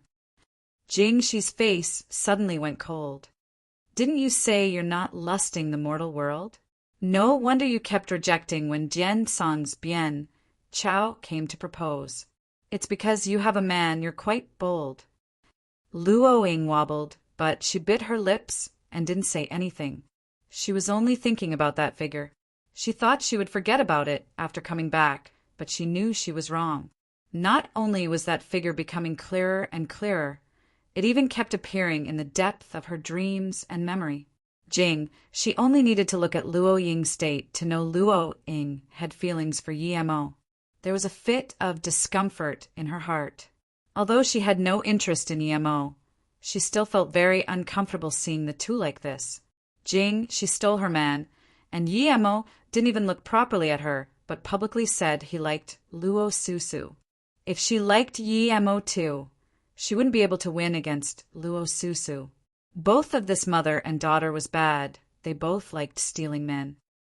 "Even though I don't like Yemo, I will still make both of you receive the heaviest punishment." Thinking about this, there was a cold smile on Jingxi's lips. "Susu, don't worry, I will let you see your man later, but before that, don't be disappointed." She suddenly patted the stone wall tens of times. A window appeared on the stone wall, but it was very small. From this window, a practicing ground 100 meters away could be seen, and even the greeting hall and VIP rooms. She opened the window and left. Luo Ying dazedly looked at She's back before turning back to look through the window.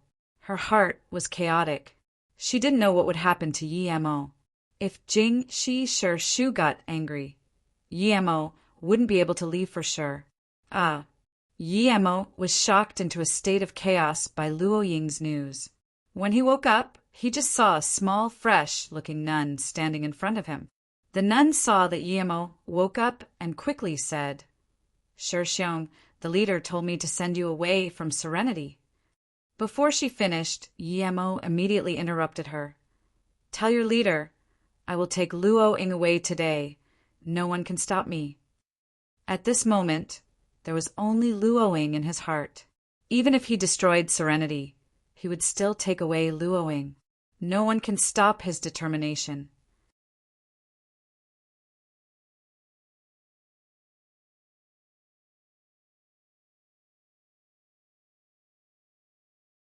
But he didn't know she fell for it herself as well.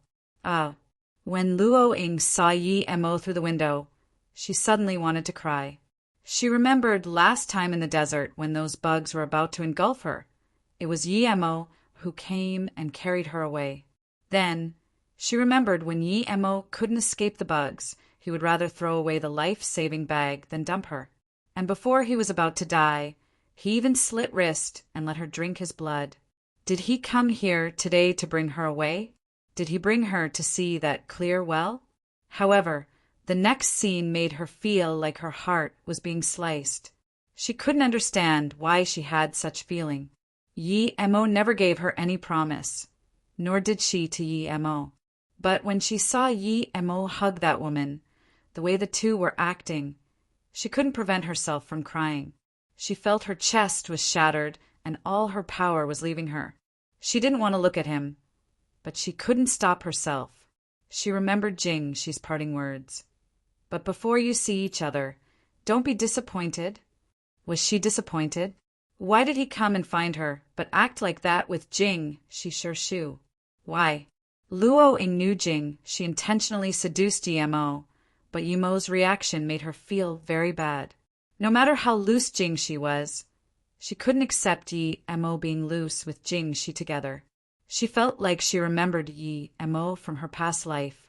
The image of Yemo in her mind was from past life, so she couldn't accept seeing Yemo and Jingxi like this. Her heart ached so much, but she couldn't control it. She slowly turned around and finally wasn't able to control it as more tears fell down, sliding past her lips, bringing the blood from her lips down onto the cold stone floor.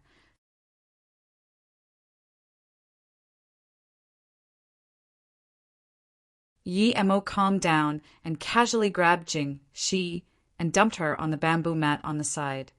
Yi Mo calmed down and casually grabbed Jing Shi and dumped her on the bamboo mat on the side. Don't try this with me. Tell me where Susu is. I will give you what I need to pay you. I'm not interested in you. Yi Mo's voice was cold. Jing Shi's joy and excitement were suddenly sent to the abyss. Although her skin was still red and the innate desires were still in her heart, that step on her ego made her unable to control herself. Even though the incense affected her, Yi Mo's unhesitant rejection and coarse actions made her unable to accept it. She almost spat out blood due to anger. Good, you're very good. Jing, she walked to the corner of the room and stood before the incense.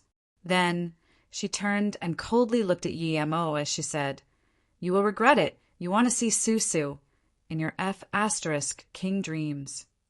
Jing, she was about to go crazy. Although she didn't expect things to develop up to this point, she was no longer rejecting it since it had already unfolded. However, Yi Mo dumped her like wild grass. If she could take that, she wouldn't be Jing Shi. Yi Mo couldn't even bother to look at this psychopath. He ran his spirit chi and removed all the effects of the incense. He pushed the door and went out. Even if Jing Shi didn't tell him, he could still ask Jing Xian. He felt that Jing Xian was so much easier to talk to than Jing Shi. Seeing Yi Mo turn and leave, Jing Shi was so furious, she was shaking and her face was green. Her anger had completely suppressed her lust.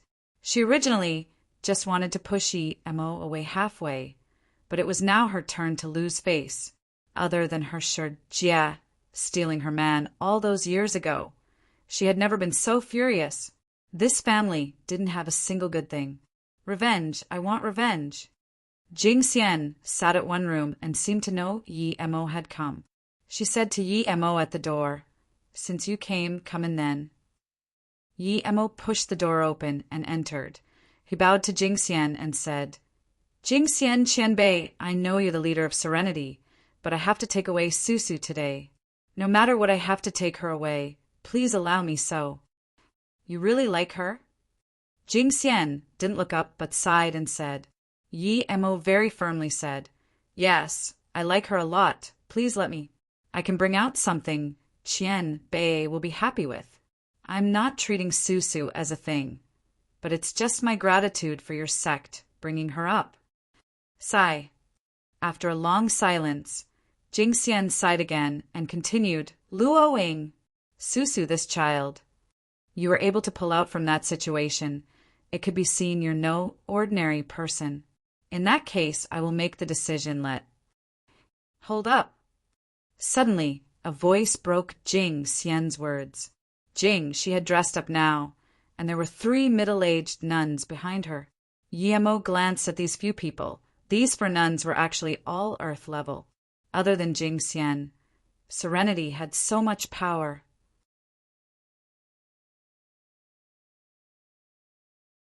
However, since Jing Xian knew Jing, she was a bad egg and tried to seduce him. Why didn't she do anything about it?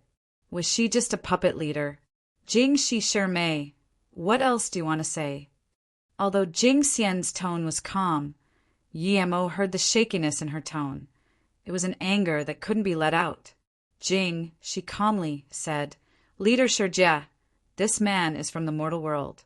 If he comes and takes away a disciple of our sect, isn't that against the sect rules? If each person comes to take away a disciple of ours, then our sect would be long gone.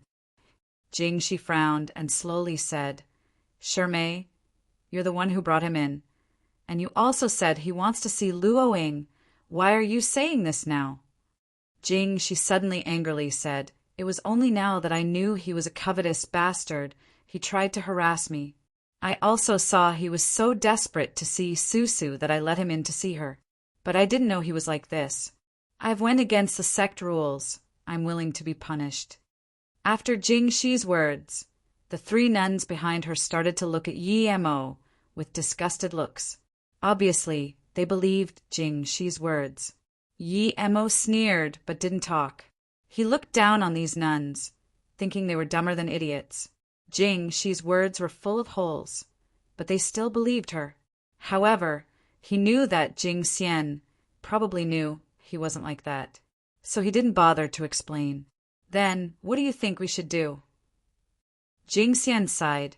She knew Jing Shi was ting, but she had no way to help Yi Mo Shijia. I think we can let this person see Susu once and kick him away immediately, Jing Shi unexpectedly said.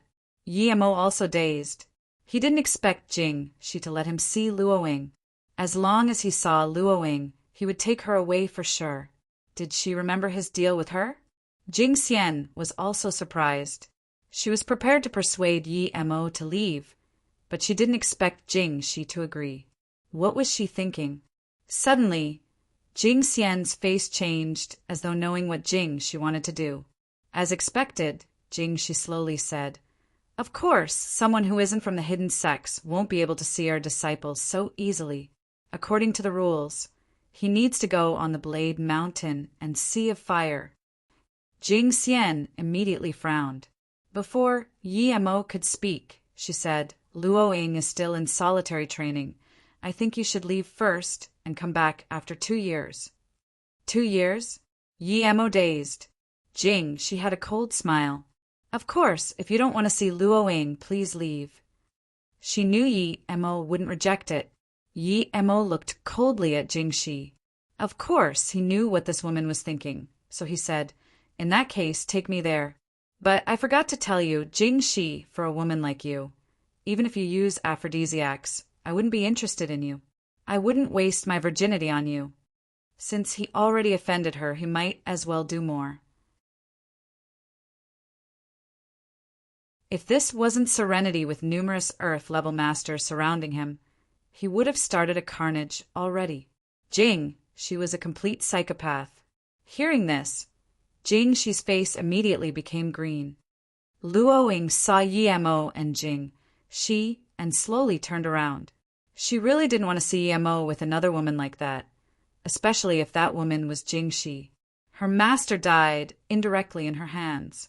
However, Luoying still couldn't resist her urge to see Yi Mo. Even though she turned around, she still couldn't resist her desperation and hope. She wanted to see if Yi Mo was the same person in her dreams, and she also wanted to see if Yi Mo would come to take her away. However, he had already done that. Would she let him take her away? She finally couldn't resist it and turned around again. The room was now empty, so where did Yi Mo go? Luoying suddenly started to worry. She suddenly felt it was better for Yi Mo to hug Jing Shi than suddenly disappear in front of her eyes. She rushed to the window and looked around. There was no sign of Yi Mo. She began to worry more and more. She knew Yi Mo was quite strong, but perhaps Jing Shi only needed one hand to kill him. Did Yi Mo reject Jing Shi, making her angry and to the point where she killed Yi Mo? Luoying suddenly started to blame herself. She even hoped Yi Mo didn't reject Jing Shi and didn't make Jing Shi angry. Yi Mo must have been forced in that situation. How could he be a match for Jing Shi? She really shouldn't have been sad for that.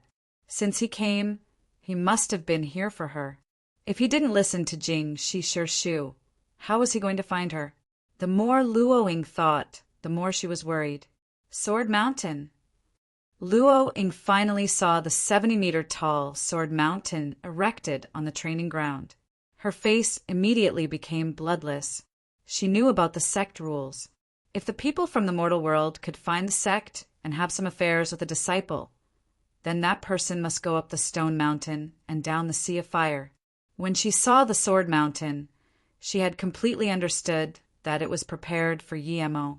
Other than the Stone Mountain, there was a scarier Sea of Fire. "Don't!"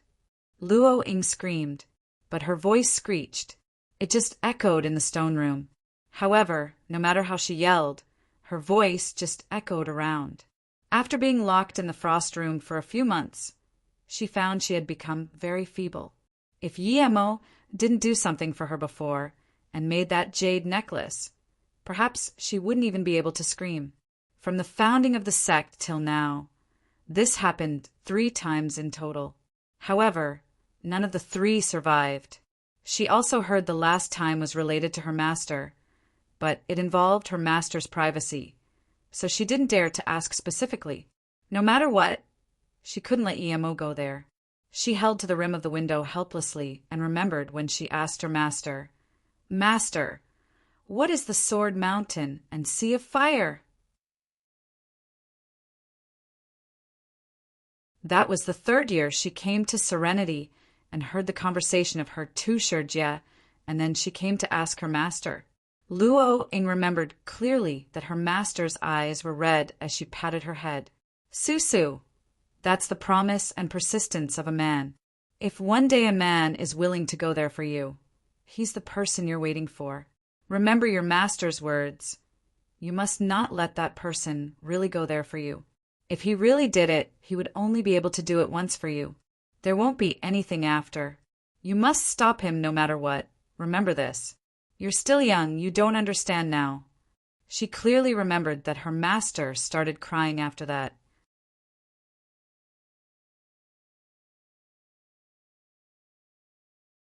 I came late. I need to stop him. I must stop him." These words buzzed in Luo Ying's mind. She suddenly realized that she couldn't even scream anymore. She couldn't stop him, and she could only look at the tall Sword Mountain with despair. Although he didn't know what the Sword Mountain and Sea of Fire was, Yemo wasn't afraid of it at all. He was a cultivator. If he was scared of merely that, then he might as well not cultivate. Yi Emo followed Jing Shi and company to the training grounds. He saw from afar those tall sword mountains. It was double-edged. Yi Emo frowned. This height wasn't a challenge for him at all. He could stand at the top with wind control shoe. Suddenly, Yi Emo stopped as he felt pain in his heart. He looked around and felt as though something he cared about was nearby. He subconsciously scanned out his spirit sense, but didn't see anything. "What? Are you afraid? If you're afraid, then leave." It wasn't Jing Shi talking this time, but instead a nun beside her. Her face was very dark, and her looks very ugly too. Yi Emo wondered if this woman was the ugliest one in the sect. He couldn't be bothered to pay attention to this woman. Since she was with Jing Shi, it meant they were together. There were 30 or so nuns around the Sword Mountain. Probably all the nuns in Serenity came. Yi Emo looked up at the Sword Mountain, which was like a huge tower with a triangular spear shape. There were very thin, silvery, white blades on the mountain. The blades faced up with 3 blades each row. There was a row every 30 centimeters. One could imagine that normal people wouldn't even be able to stand up there. Yi Emo frowned. This stone mountain was very easy for him. He only needed to tap on one of the blades to reach the top, but for others, it definitely wouldn't be so easy. But then he thought his way wasn't so easy either. Other than him, who could ask wind control Shu to fly up nearly 100 meters? Jing Xian frowned and said, "Shermei, why is it so tall? Isn't it usually around 20 meters?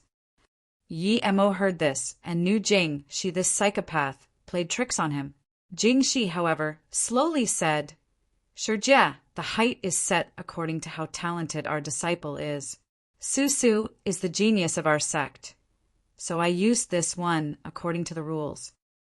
Then Jing 11 turned to Yemo and said, "You can give up now, but if you don't, you must climb up to the top barefoot, then climb down from the other side. There are 3 blades on each step. You must step on one of it at least. If you miss a step or a blade, then it doesn't count."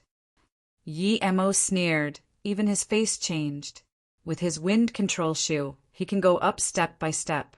Although it wasn't good for him, it was no big deal. However, he couldn't go too fast because if he did, Jing Shi would definitely find another excuse.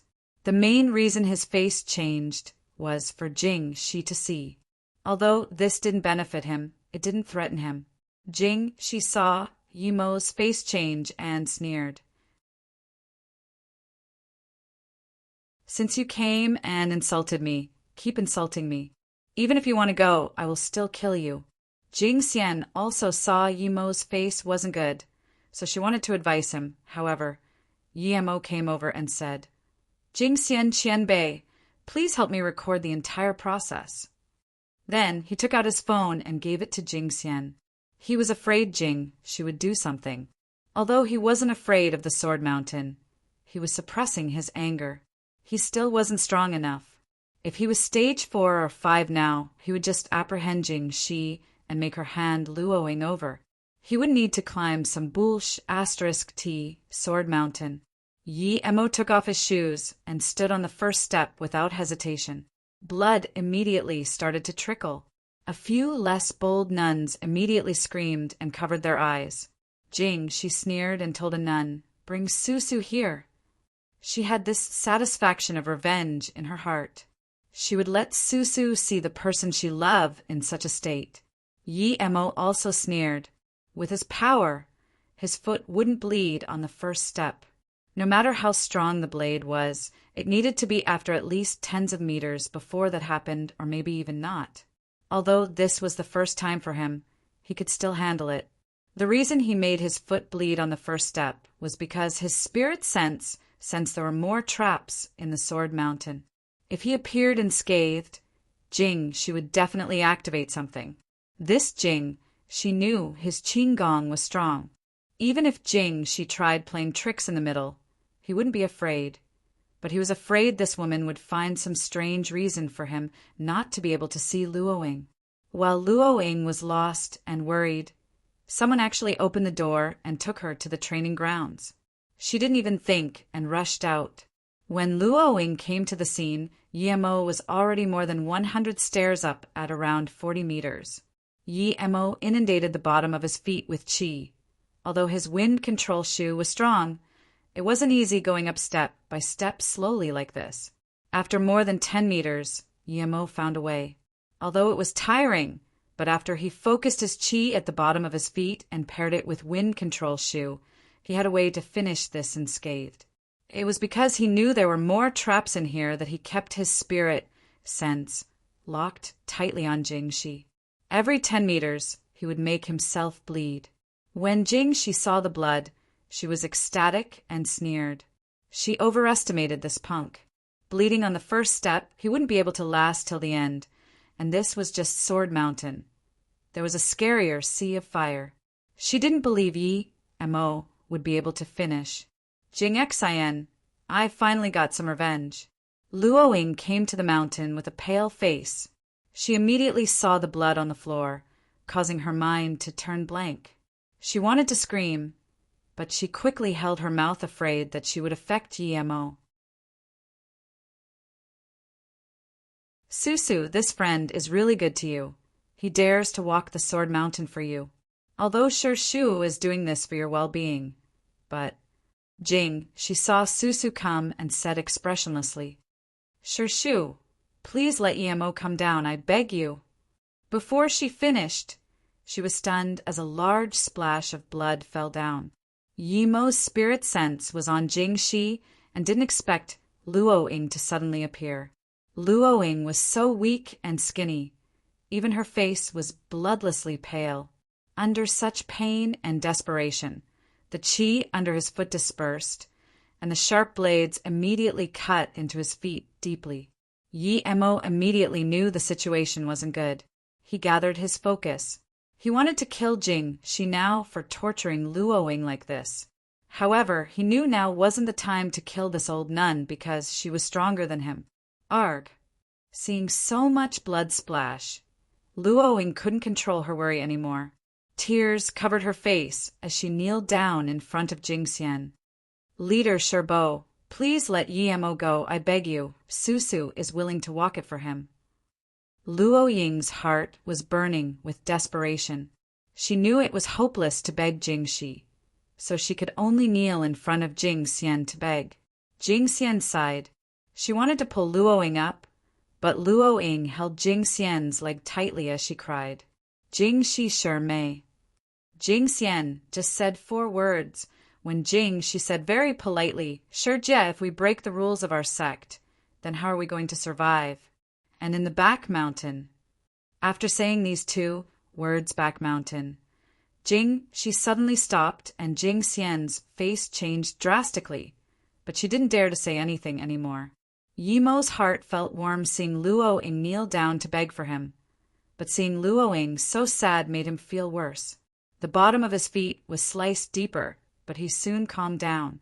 He gathered his qi at the bottom of his foot and walked even faster. Susu, stand up and wait for me. I will take you away.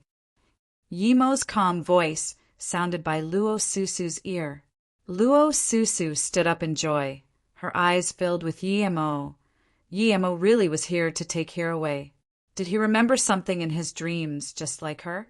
Why did he sound so natural and unquestionable when he said he was going to take her away? Seeing Luo Ying stand up and seeming to forget about her existence, Jingxi's eyes went cold. You filthy pair, I won't let you live well. Thinking about this, she got down from the other side. Everyone was shocked. They had never seen someone walk the Sword Mountain so easily. Even Jing Xian was shocked. She never expected this young man to really walk the Sword Mountain step by step. Luo Ying's eyes were always on Yimo. The closer she was to Yimo, the more she felt Yimo as the person of her dreams. At this moment, Yimo came down and she immediately ran over hugging him.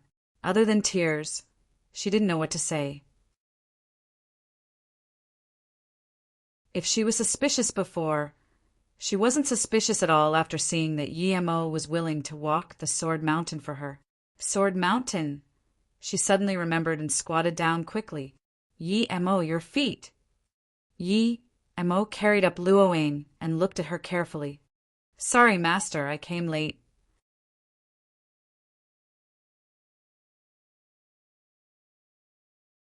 Luo Ying's face blushed a little after being carried up by Yimo. She quickly said, Put me down, they're all watching. Luo Ying's face blushed a little after being carried up by Yimo. She quickly said, Put me down, they're all watching. Yimo's heart was about to explode with joy seeing his master again. The recent discomfort had all dissipated. He even put aside his hatred for Jingxi. Although he was excited, he listened to Luo Ying and put her down. Luo Ying looked up and saw Yimo just look at her. Her pale face grew more lively. Yimo had already grabbed Luo Ying's wrist and passed qi in to treat her. Being so intimate already, Luo Ying, a few months ago, you were still arguing. What about now? She's cold voice sounded. Hearing this voice, the rudiness of Luo Ying's face disappeared. Yimo turned around and coldly looked at Jingxi. Jing 11, don't think I would let this go. What you did to Luo Ying, I will get back from you many times. How dare you be so arrogant in Serenity? Who do you think are? You think you're so great for walking the Sword Mountain? If you dare to offend our Serenity, we will make you remain here forever. The black-faced nun immediately yelled. Then she looked at Jingxi. If she gave the order, perhaps she would immediately go up and attack Yimo. Luo Ying quickly covered Yimo's face and bowed. Jing Wenshi Shu, Yimo just came here and don't know a lot of things. Please forgive him. The black-faced nun didn't even look at Luo Ying and just waited for Jingxi's order. Yimo was alert. If Jingxi was going to attack him and Susu, he would immediately use tens of fireball charms and then take Susu to run. What everyone didn't expect was how Jingxi's face kept changing before eventually smiling and saying, Since Susu begged for forgiveness, I won't care about it this time. There's still the Sea of Fire. If you can pass that, you can even take Susu away, much less see her.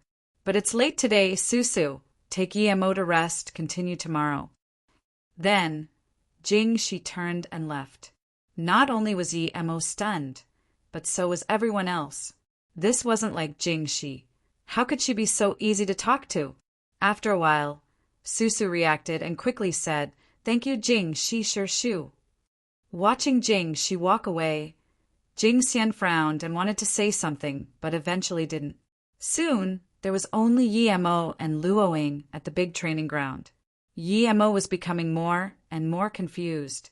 This wasn't like Jingxi at all, but as long as Luoying was by his side it was fine. Regardless of what tricks Jingxi tried to play, he wouldn't be afraid. Why did you come here? Didn't I tell you not to come? After everyone had left, Luoying then remembered why Yi Mo was here and became worried. Yi Mo smiled. Susu, I came to find you, but I feel there's something wrong with your Jingxi Shu. She has no reason to let us go. She said not to go the Sea of Flames today, I suspect. Oh, by the way, let me see your feet. Yi Mo's words reminded her. Yi Mo's feet was still hurt. She quickly bent over and looked at Yi Mo's feet. Yi Mo pulled Luoying up again. My feet are fine. Let's go to the place you live. Where were you before? How come I couldn't find you? Luoying pointed at a peak more than 100 meters away. I've been living in the frost room there. Jingxi Shu made me stay 3 years in there for punishment. Tell me why. 3 years in a frost room. Yi Mo was immediately furious. Only a few months had passed, yet Luoying was tortured like this. If it was 3 years, that would surely take her life. Jingxi, you old nun. No wonder he wasn't able to find Susu. The place Luoying pointed at was just out of his spirit sense range. Feeling Yi Mo's anger, Luoying quickly pulled Yi Mo and said, Yi Mo, I'm fine now. Let the past go. I'm very happy that you can come to see me. Susu, tell me, why is Jingxi targeting you? Yi Mo was very unhappy. Although he was determined to take Luoying away, he couldn't stay calm about Jing 11 torturing Luoying like this. Luoying felt warm. This was the first time she felt such warmness after her master died. She looked up at Yi Mo and said, Because my heart isn't calm and I can't cultivate, so... Your heart isn't calm and you can't cultivate... Yi Mo repeated. Although he didn't know what it meant, he said, Since you can't, then don't. I will give you the way to cultivate. It's much better than the garbage of serenity. The things my master taught me isn't garbage. I don't like you talking about my master like that. Then Luoying turned and left. Yi Mo helplessly smiled. He knew his words were a bit over the top, so he chased and awkwardly said, Okay, my bad, but I have a way for you to cultivate. Luoying didn't say anything and just walked into one room at the furthest. Yi Mo awkwardly stood at the door, not knowing whether he should go in or not. What are you standing at the door for? Why aren't you coming in? Luoying's voice sounded. Yi Mo rejoiced and quickly went in, closing the door on the way. The moment Yi Mo closed the door, Luoying's body shook. Yi Mo saw it and immediately remembered that she didn't seem to arrange a place for him to stay, but he didn't mind it. As long as he was with his master, it was fine. Luoying walked to the corner of the room and lit an incense. Yi Mo looked and quickly said, Susu, you can't light that incense. Luoying looked strangely at Yi Mo. This is serene incense. It can calm you down. We disciples of serenity would all use this incense to clear our mind. Why can't I light it? Yi Mo awkwardly opened his mouth. He didn't expect the aphrodisiac incense to look the same as the serene incense. He couldn't help but look down on himself. How could Luoying be the same type of person as Jingxi?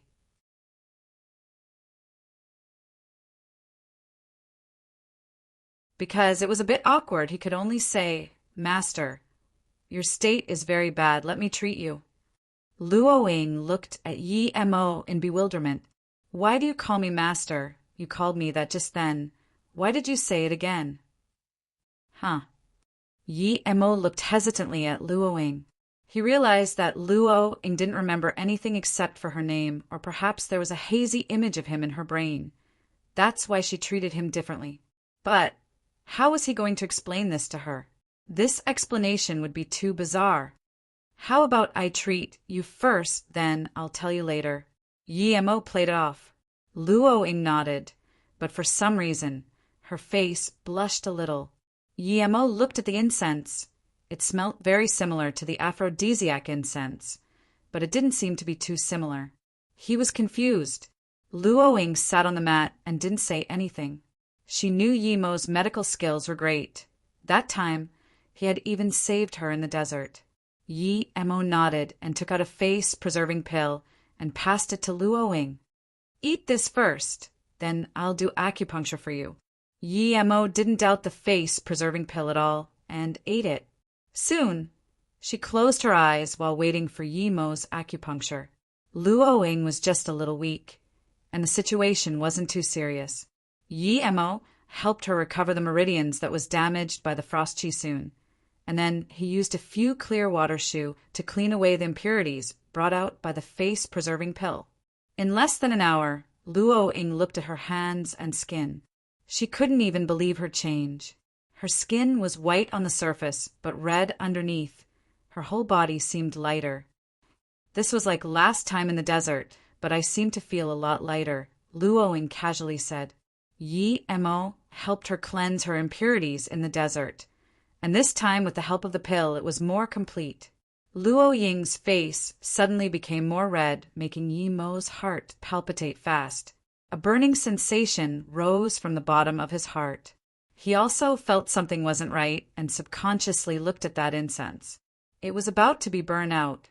Obviously, it was different than the one Jing she used, but it seemed a little similar. Yi Mo felt his desires become stronger and stronger. Was it because he saw Luo Ying? He subconsciously looked at Luo Ying. Her snow-white neck seemed a little red. The faint, fresh aroma of a virgin emitting from her shirt made it difficult for him to breathe. His eyes moved to Luo Ying's face and found Luo Ying staring right at him.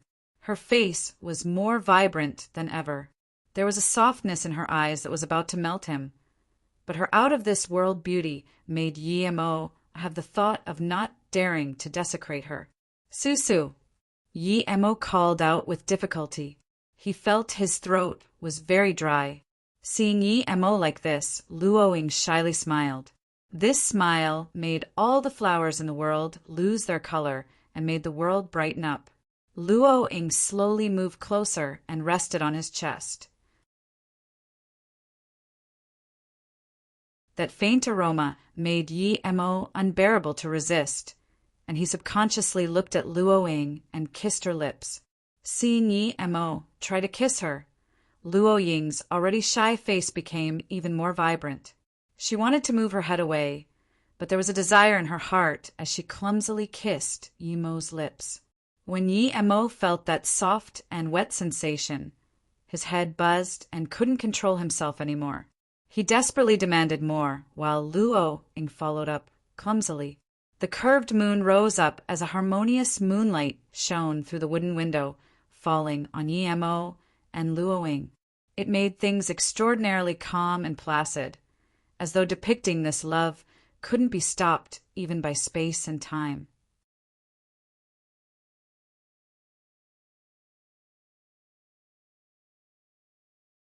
After a long while, Yi Mo exhaled and parted with Luo Ying's lips.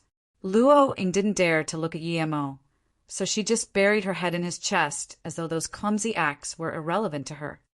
After a long while, Yi Mo exhaled and parted with Luo Ying's lips. Luo Ying didn't dare to look at Yi Mo, so she just buried her head in his chest as though those clumsy acts were irrelevant to her. However, her body was still warm and soft, and her breathing became faster. Yi Mo looked at the incense in the corner of the room that had ceased burning. At the same time, he used his qi to remove the effects of the incense in Luo Ying's body. Luo Ying's breathing calmed down, but she held Yi Mo tighter. Yi Mo moved her away from his own body too, before he smiled, then said, "Susu, I feel the incense you lit up is problematic. It seems to be a type of aphrodisiac." Luo Ying looked up and smiled sweetly. "I realized that after. The smell seemed different than the serene incense I used before. I don't know who changed it." She also realized that there was something wrong with the incense after she felt the sudden flare in her desires. Although she longed to see Yi Mo, she wouldn't be like this as soon as they met. Yi Mo felt dazed, but he soon struggled and said, "Well, luckily I smelled it before and knew how to remove it otherwise." Luoying lay in Yimo's arms. Her soft voice seemed to be coming from the heavens. "It should likely be Jing, Shu, who changed it. She wants to catch me for not obeying the rules of the sect and kick me out. But I've been wanting to go with you for a long time, so it doesn't matter if she kicks me out." But before Yimo could speak, Luo Ying's pearly white hands touched his lips to stop him from talking. "Don't talk. I was willing. If I didn't want to, even this incense can't change my thinking. Susu, I will leave that for the night we marry." Yimo had this excitement of being accepted and couldn't seem to be himself. Luo Ying agreed softly, and after a while she said, "Dummy, you always call me master, and it's too late to change now. I always dream of you. It is as though I knew you from my last life. Are you always like this too?" Yimo became dazed for a moment. He didn't expect Luo Ying to not only remember his name, but also his figure. "Why aren't you talking?" Luo Ying's voice was like the soft clouds. I also remembered you too. You were my master, called Luo Ying. A long time ago, I called you master, and you called me Mo heir. Afterwards, Mo seemed to be lost in thought, and when he woke up, he found that Luo Ying was asleep. Mo caressed Luo Ying's hair and murmured, "Master, you've protected me for a lifetime. Now, let me protect you in this life." Mo carefully took off the little bit of the remaining jade of her necklace and looked at it for a while. He didn't expect the magic artifact he made to be in Luo Ying's possession and was protecting her. He took it away and used that black jade from last time to make another necklace for her before carefully putting it on for her. Then he embraced her and slowly fell asleep. The ray of dawn shone through the mist into the room. Luo Ying opened her eyes. She looked at Mo as she embraced him. Her heart was calm. If she couldn't cultivate, then let it be. "You're awake." Mo saw Luo Ying wake up. He thought he was dreaming. The Luo Ying he'd been thinking of for countless days and nights was finally in his arms. He really was afraid that this was a dream. However, the morning sunlight told him it wasn't. It was real. He had missed the opportunity once, and he wouldn't miss it the second time. Go out for a moment. I need to take a shower and change clothes." Luo Ying stood up.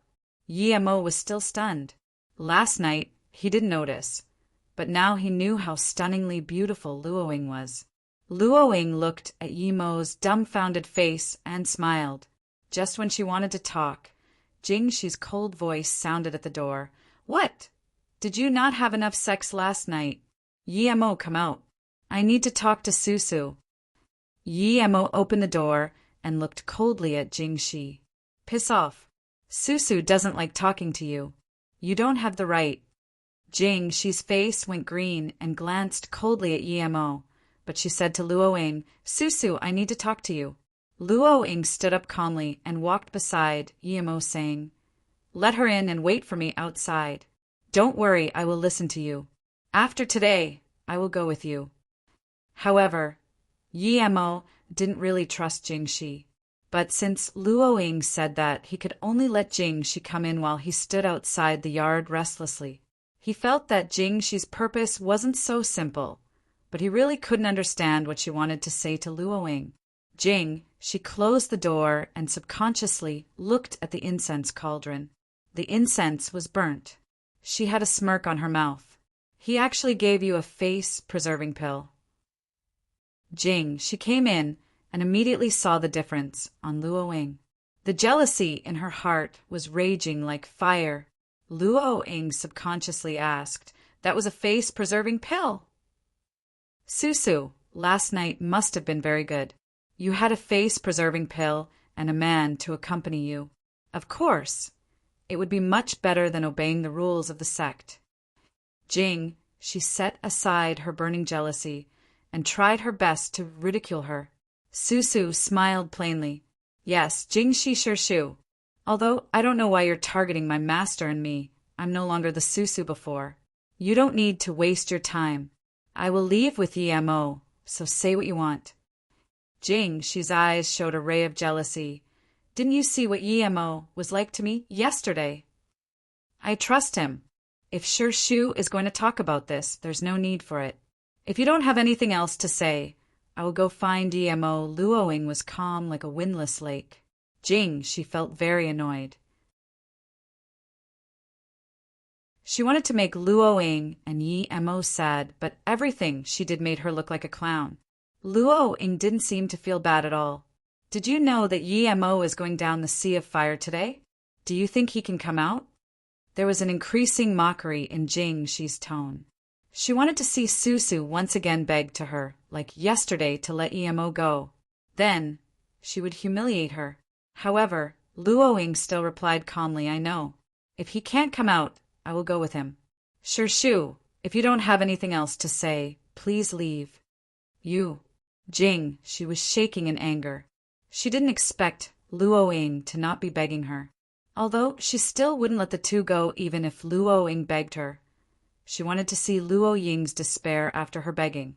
Luoying looked calmly at Jing Shi and didn't say anything. She knew this Shi Shu was trying to mentally break her and make her feel bad. Then, Jing Shi would gain satisfaction. After talking with Yi Mo last night, she no longer wanted to stay here anymore. But did you know that you and Yi Mo are siblings? Jing Shi's voice seemed to come from hell. It was eerily frightening. Luoying wobbled and her face immediately became pale. What are you talking about? Jing Shi seemed very happy with Luoying's change of expression and laughed before saying coldly, You must think that I'm tricking you. More than 20 years ago, your mother dumped you and your brother at Luohong Temple. Then, you were chosen by Ning Zhongfei and Lan Yu, but Yi Mo was taken in by Yan Wentian and his wife. 5 years later, your mother tried to get you to come to Serenity. She thought I didn't know, but I saw everything in my eyes. It was because she stole my man that I hate her to the end of time. You are just like your mother, a filthy bitch. You won't even let your brother go. Ha ha. Luoying immediately spat out a mouthful of blood and fell to the mat shakily. Yi Mo heard Jing Shi's hysterical laughter, so he charged in without thinking. Seeing Luoying's state, he was so scared his soul nearly left him. He quickly helped Luoying up. Susu, what happened to you? At the same time he sent in his qi to calm Luoying's chaotic qi. Jing Shi, you bitch, what did you do to Susu? Yi Mo couldn't care about anything else. He gathered all his qi and punched Jing Shi. Jing Shi didn't expect that Yi Mo would attack so suddenly. She hurried to defend, but this fist was fully powered with anger and in such a hurry. Jing Shi wasn't able to completely negate the force of the punch. Thud! Jing Shi was smashed into the wall, causing her to cough out blood. She looked coldly at Yi Mo, but actually didn't attack. She turned to leave. Yi Mo even wanted to chase up, but was pulled by Susu. Don't chase her. You're no match for her right now. Remember, if one day you can beat her, help me kill her. Yi Mo stilled. Of course, he was going to kill Jing Shi, but he had never heard Susu say she wanted to kill someone before. It could be seen how infuriated she was at Jing Shi. Mo, I'll still call you that. Although Luoying calmed down her qi with Yi Mo's treatment, her face was still pale. I want to ask you something. Is your father Yi Wentian? Luoying's eyes became hopeful. Yi Mo nodded and said, Yeah, but I'm probably not from the Yi family. Although my surname is Yi, I'm not from the Yi family of Beijing. Yi Mo said this because his last name was Yi in his past life. Hearing Yi Mo's words, Luoying's face grew worse. She gasped, Do you know where you came from? Yi Mo looked curiously at Luoying and shook his head. I don't know. I just know I was picked up from the streets. From where? Luoying looked worried. From Luohong Temple. I still have a sister. What's wrong, Susu? Before Yi Mo finished his words, Luoying spat out blood again. Yi Mo quickly fed her a Lotus Life pill while using his qi to calm her body down.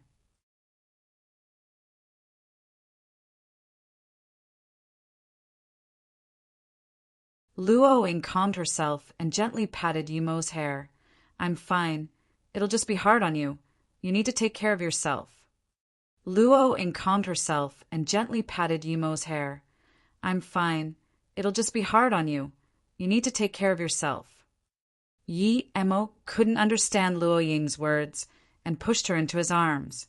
Luo Ying's body froze, but didn't push him away. After a long while, Long Ying pushed Yi Emo away and looked at him carefully until Yi Emo felt it was a little awkward. Then she said, Emo go out and wait for me. I want to clean myself. Okay, I'll be outside.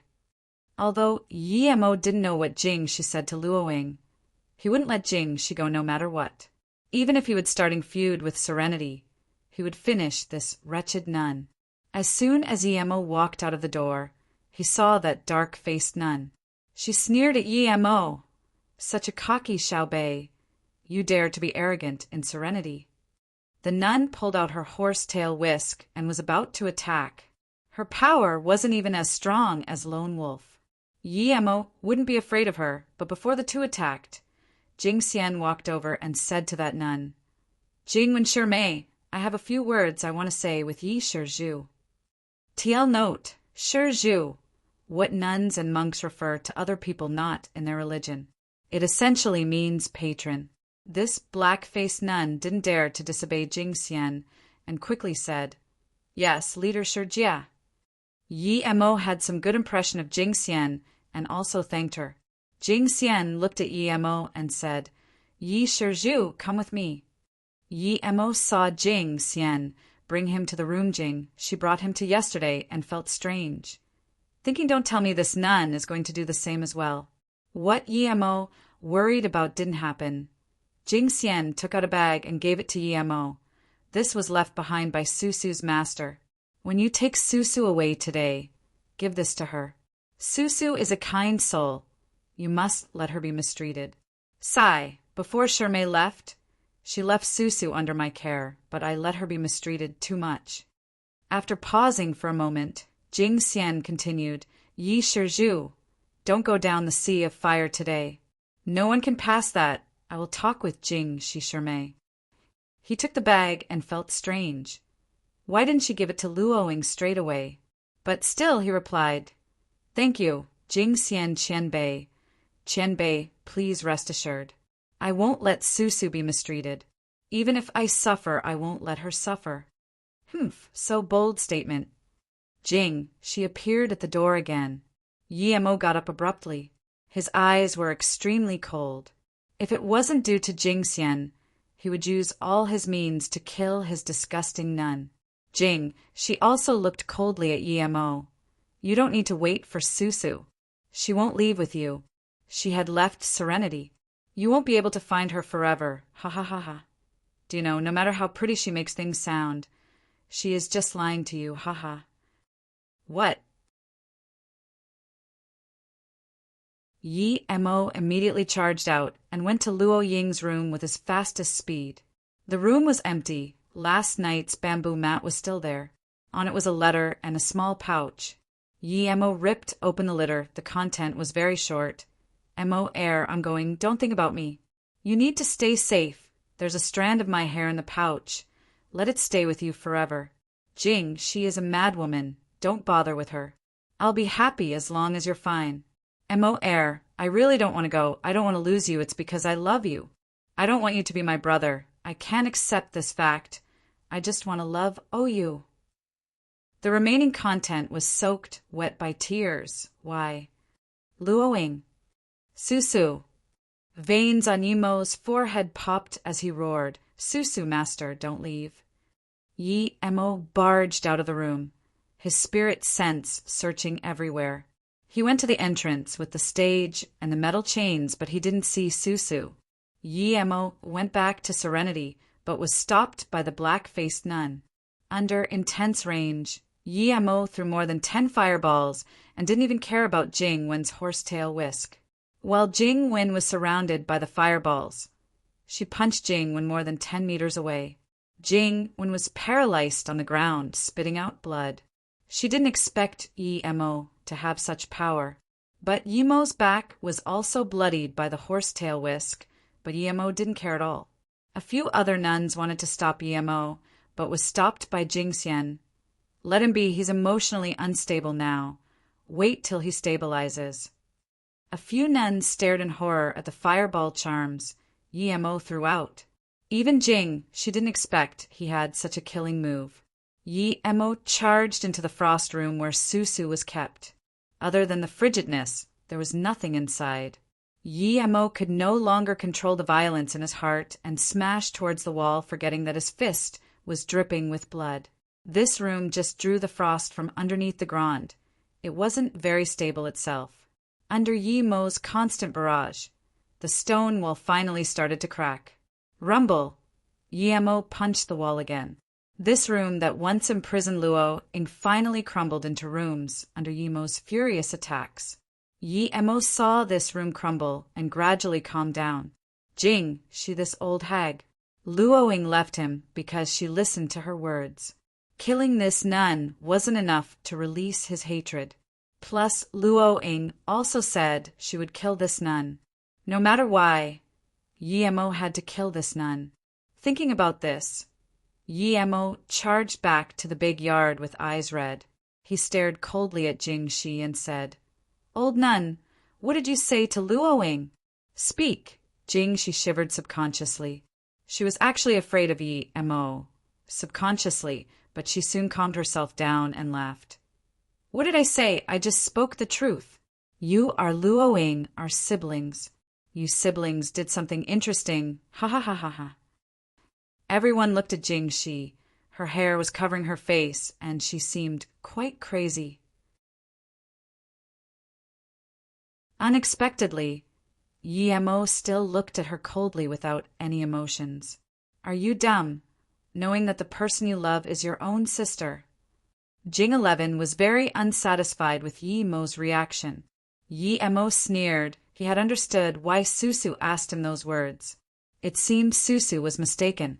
He grabbed more than 10 fireball charms and said coldly, "Before you die, I will let you be an enlightened ghost. I was adopted by the Yi family at Luo Hong Temple indeed, and I also have a sister. We both have a bracelet to recognize each other. See, it's this one." Yi Mo took out a bracelet and wobbled it in front of Jing 11. Then he continued, "Oh, I forgot to tell you. My sister is younger than me. She was also adopted from the Luo Hong Temple, but Susu is 2 years older than me. She wasn't picked up by the Ning family from the Luo Hong Temple." Impossible! Susu was adopted from the Luo Hong Temple. Jing Shi's face became hideous. Yi Mo sneered. "Susu was picked up by Qingshue's mother outside the Luo Hong Temple. There was still some distance with the Luo Hong Temple. You probably didn't know that when Susu was adopted, she was already more than one." Impossible, this is impossible. Jing Shi was losing control. Her eyes became red as she pointed at Yi Mo. "Jing Shi is you and Susu's mother. It's Jing Shi, that wretched bitch." Enough. Jing Xian couldn't help and reproached. Jing Xian looked disgustedly at Jing Shi before saying slowly, "Jing Xian was a virgin even till the moment she died. How could she have children? Jing Shi, you're stepping over the line. Luckily Yi Shizhu isn't siblings with Susu. If they are, then your actions won't be allowed by the heavens." "What? Jing Xian is a virgin?" "Aha." Jing, she seemed to have heard the funniest joke and laughed hysterically. At this moment, the black-faced nun and 2 other nuns closed their hands and said, "Jing Shi Shirmei, Jing Xian Shijie is right. Jing Xian Shirmei was indeed a virgin. Before she left, her virgin mark was still on her arm. We can testify to that." "She isn't." Jing Shi murmured, "All I've done was for nothing, nothing, no." Yi Mo sneered and could no longer resist his killing intent for Jing Shi. He rushed up and raised his fist. Jing Shi, who was half crazy, was smashed away by Yi Mo's fist, spitting blood in midair. Yi Mo was about to follow up, but was stopped by 2 nuns. Although these two nuns no longer wanted to kill Yemo couldn't escape their barricade. Yemo threw out more fireball charms under his rage and yelled, "Out of my way!" The two nuns knew how strong Yemo's fireball charms were and didn't dare to block it. They quickly dodged. When they looked up, Yemo had already charged past them. Yemo came in front of Jing, she with his fastest speed, and punched again. Jing, she had claimed down now. She flicked up her horse tail whisk at Yemo. Yemo wanted to smash Jing she to pieces now. He didn't even bother with the whisk and still punched. "You're crazy." Jing, she saw Yemo ignoring her whisk and yelled in shock. Although Yemo wasn't crazy, his eyes were crazed with killing intent that anyone would shiver upon gaze. Slap! When Jing Shi's whisk hit Yemo's chest, Yemo's fist also landed on Jing Shi's stomach.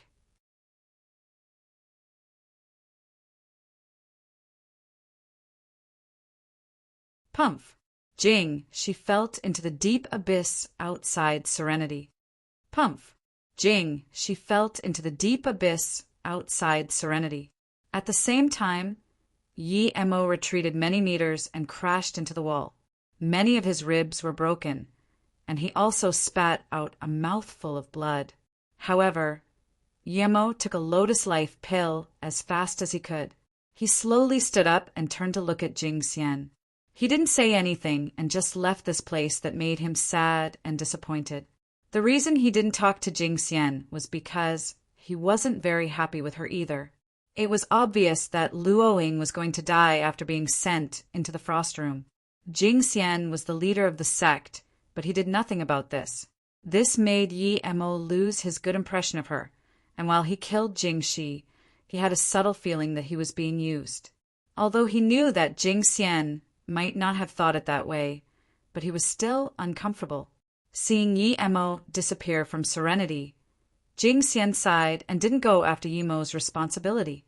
Instead, she turned and walked to the frost room that was shattered by Yemo. Didn't go very far after leaving Serenity. He found a distance place to sit and recovered his injuries. Then, he left Serenity along the mountain path. He came to the platform and walked over the metal chain. However, he didn't go down the mountain. He dug a hole in the cliff face tens of meters below the metal chains. The stone cave had an area of about 3 to 4 meters. Yemo had 2 reasons to stay here. First, he wanted to digest the essence chi stone, and second, it was to try his luck and see if Luoying would come back.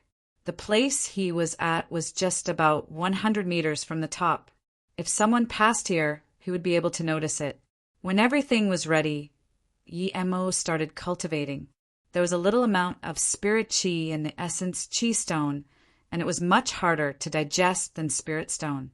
Although he still had a lot of things to do, he still haven't gone to Fong, and even though he promised he would do so. As for that Taekwondo thing, he already forgot it. He didn't even have time to go to the Song family, much less that North Sand. Without power, everything was unachievable. If he didn't have the resources, never mind, but he had an essence spirit stone. If he just left it in his ring and didn't use it, it would be a waste. Although he could still cultivate at other places, he still had a sliver of hope that Luoying would come back. After experiencing this series of events, he knew that he shouldn't be weak here. Luckily, he still had food in his ring, and it was fine even if he stayed here for a few months. Time flies as one cultivates. A week later, when Yemo's essence chi stone had become dust, his power was at the peak of stage 3. If he still had another one or a little bit of fortune, he could reach stage 4. Yemo sighed. He had to stop. Without resources, he wouldn't be able to progress no matter how much time he used.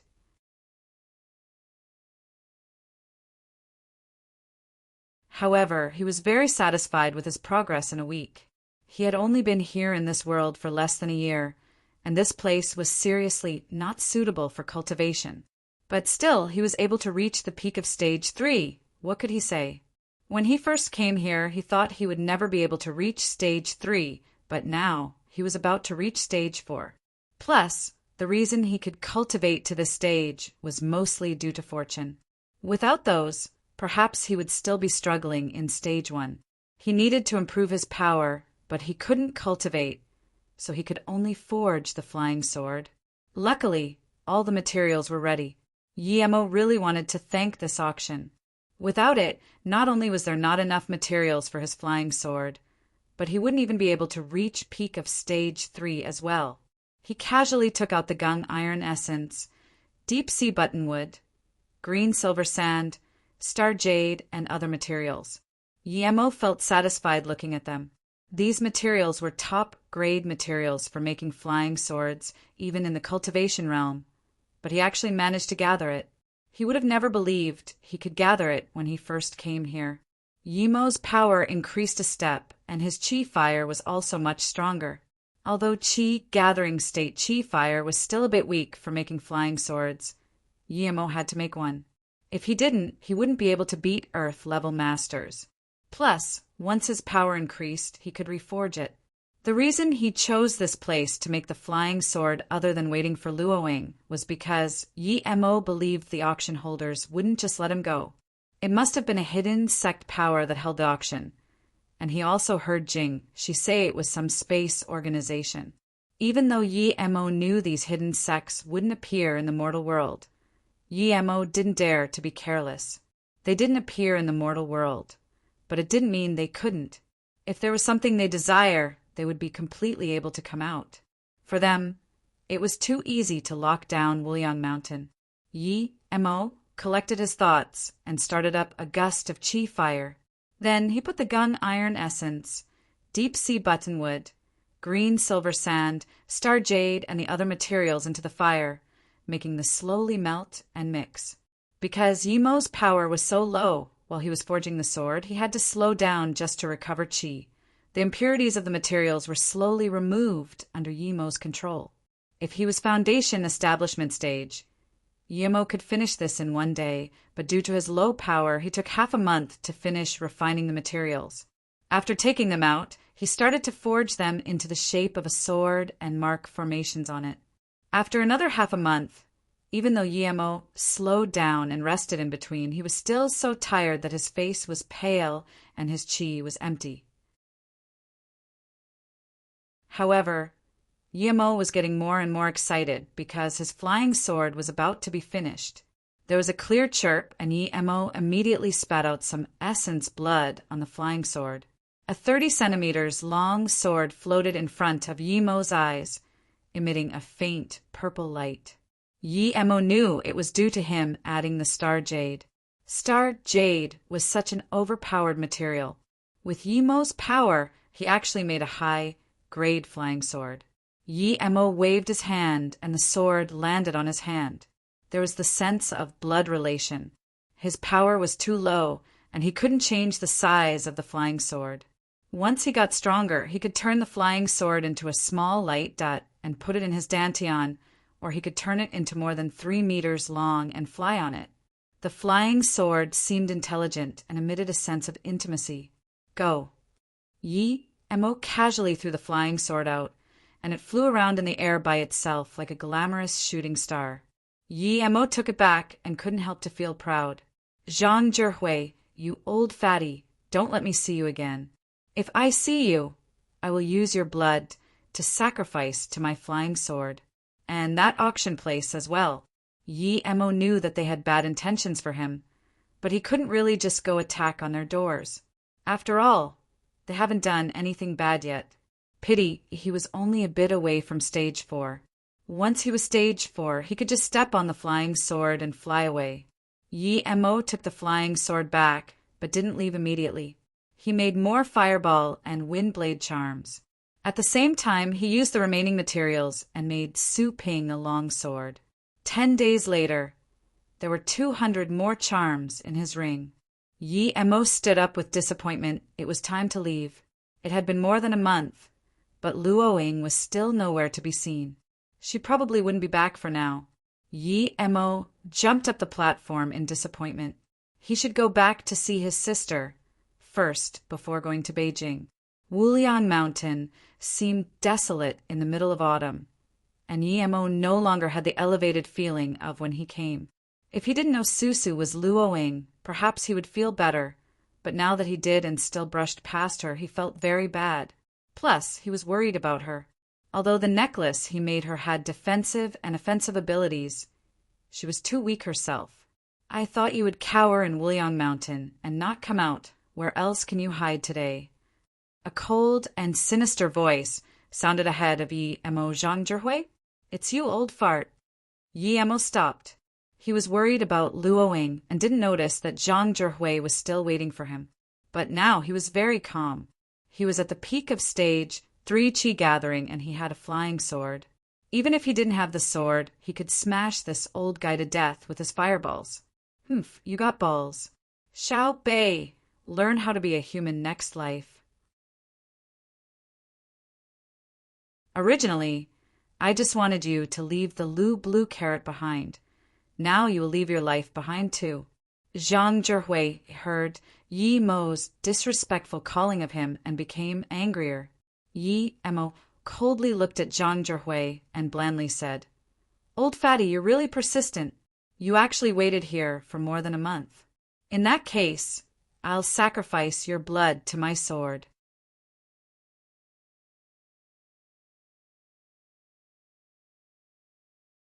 Xiao Bei, you're cocky indeed.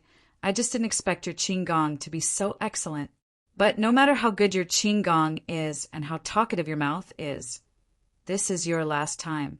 I'm afraid Broken Fist Hall will kill you first. So I'll send you on your way, Zhang Zhihui said. The long jian on his back was already in his hand. He swung it, bringing out a sharp sword ray.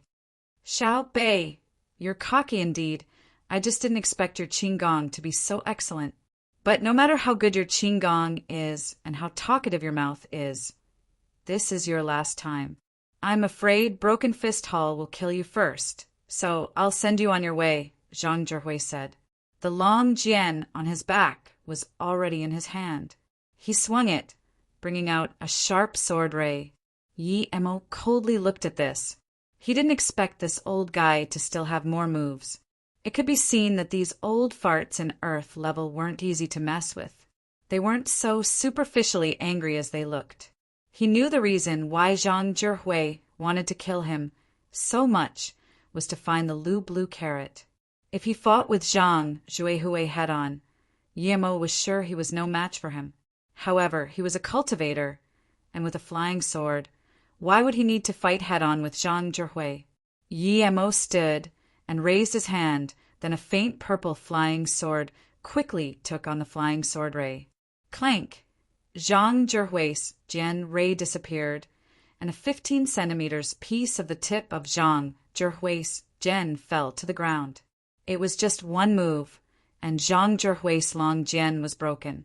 Yi-Mo felt satisfied remembering how Zhang Zhihui hacked so many crevices into his sword last time. Flying sword. Zhang Zhihui stared at the flying sword in shock and was dumbfounded. He held his jian, dumbfounded. After a long while, he looked at Yi-Mo with extreme shock. You can actually use a flying sword. You, who are you? Yi-Mo sneered. What? Old fart, weren't you going to rob my stuff? How come you look like a P*SSY now? Old fart, how dare you try to rob me? You really think you've lived long enough, huh? Zhang Zhihui's face was green, but he didn't dare to move. He knew that if he moved, the flying sword above his head would immediately decapitate him. He really didn't imagine someone in this world could use a flying sword. This was only in the fairy tales. If someone else told him that he saw a flying sword, he would for sure say that person was dumb, but now he saw it with his own eyes. Since you have nothing to say, I'll use your head to sacrifice to my flying sword. Yi-Mo sneered. The flying sword made a beautiful swirl in the air before landing on Zhang Zhihui's neck. Don't, Qianbei. Zhang Zhihui didn't dare to talk useless things anymore. Although he could dodge this one, what about next time and the time after that? As long as there was a flying sword, he was dead for sure. Yi-Mo controlled his flying sword and blandly said, Any last words? Or you can tell me which sect you're from. I'll annihilate them all. At this moment, Zhang Zhihui no longer dared to doubt Yi Mo's words. Yi Mo really had the power to annihilate an entire sect. Qian Bei, please have mercy, although I belong to the hidden sects. I'm from the Xian River Zhang family.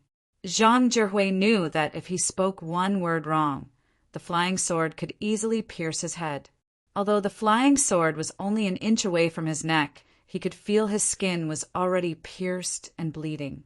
He didn't dare to lie. After all, quite a lot of people knew about him from the hidden sections. Xian River Zhang family?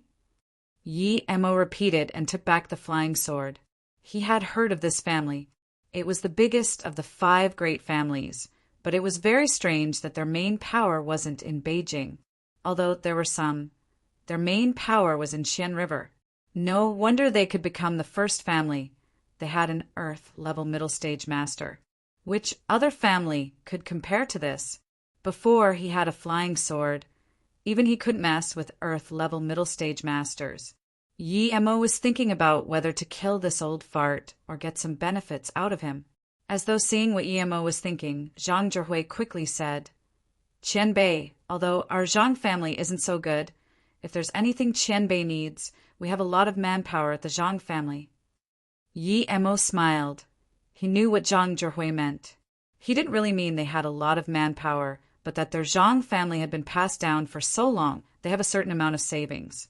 The reason this Zhang Zhihui could reach Earth level must be due to Zhang family's huge wealth other than his own luck. Although Yi Mo had a flying sword, his cultivation speed here was too slow. If he could use the Zhang family's wealth to help him search for some herbs, it would benefit both. Thinking about this, Yi Mo took back his sword and said, In that case, I'll let you go for now. But if I find that you're useless to me, I will still kill you. Yes, Qian Bei, I will do everything that you order. Zhang Zhihui wiped the sweat from his head, knowing that he finally saved his life. He was sure that Yi Mo didn't want to expose himself in front of so many people. If Yi Mo wanted to kill him last time, it would be all too easy, but then everyone would know that he could use a flying sword. Funny how the Space Association still wants to act against him. He was fine falling from such a high cliff, so it must have been intentional because he had the ability. Luckily, Zhang Zhihui was a fast thinker. Otherwise, he would be killed immediately, much less reach Earth-level tertiary stage. In his view, Yi Mo was older than him, perhaps a master of the legends. Although Yi Mo looked young, he had face-preserving pill. Who knew how old he really was? Brother Zhang. Since he was going to cooperate with Zhang Zhihui, Yi Mo gave him some respect. After all, he was that old.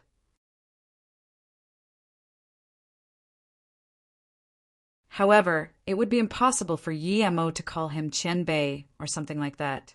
Zhang Zhihui heard this and shivered. He quickly waved his hand and said, Qian Bei, you mustn't call me Brother Zhang. Just call me Zhang Zhihui. In his heart, Yi Mo was at least a master beyond the Earth level, perhaps more than 100 years old. Yi Mo smiled. The reason he didn't kill Zhang Zhihu was firstly due to the Zhang family's huge wealth. Another was that Zhang Zhihui cultivated ancient martial arts. Since he was at Earth level, it meant that he knew about ancient martial arts. Yi Mo didn't know that much about it, so it would be good to ask him about it. Seeing Yi Mo not talk, Zhang Zhihui stood by the side, not daring to talk, but his heart was like a ravaging river. In his eyes, Yi Mo was a magical person. If he could get on his good side, perhaps he would get some unimaginable benefits. Yi Mo thought a while before saying, In that case, Zhang Zhihui, your current power is Earth-level middle stage. Then, after Earth-level peak stage, would you be heaven stage? Zhang Zhihui was dazed and looked strangely at Yi Mo. Qian Bei, did you not reach beyond Earth level?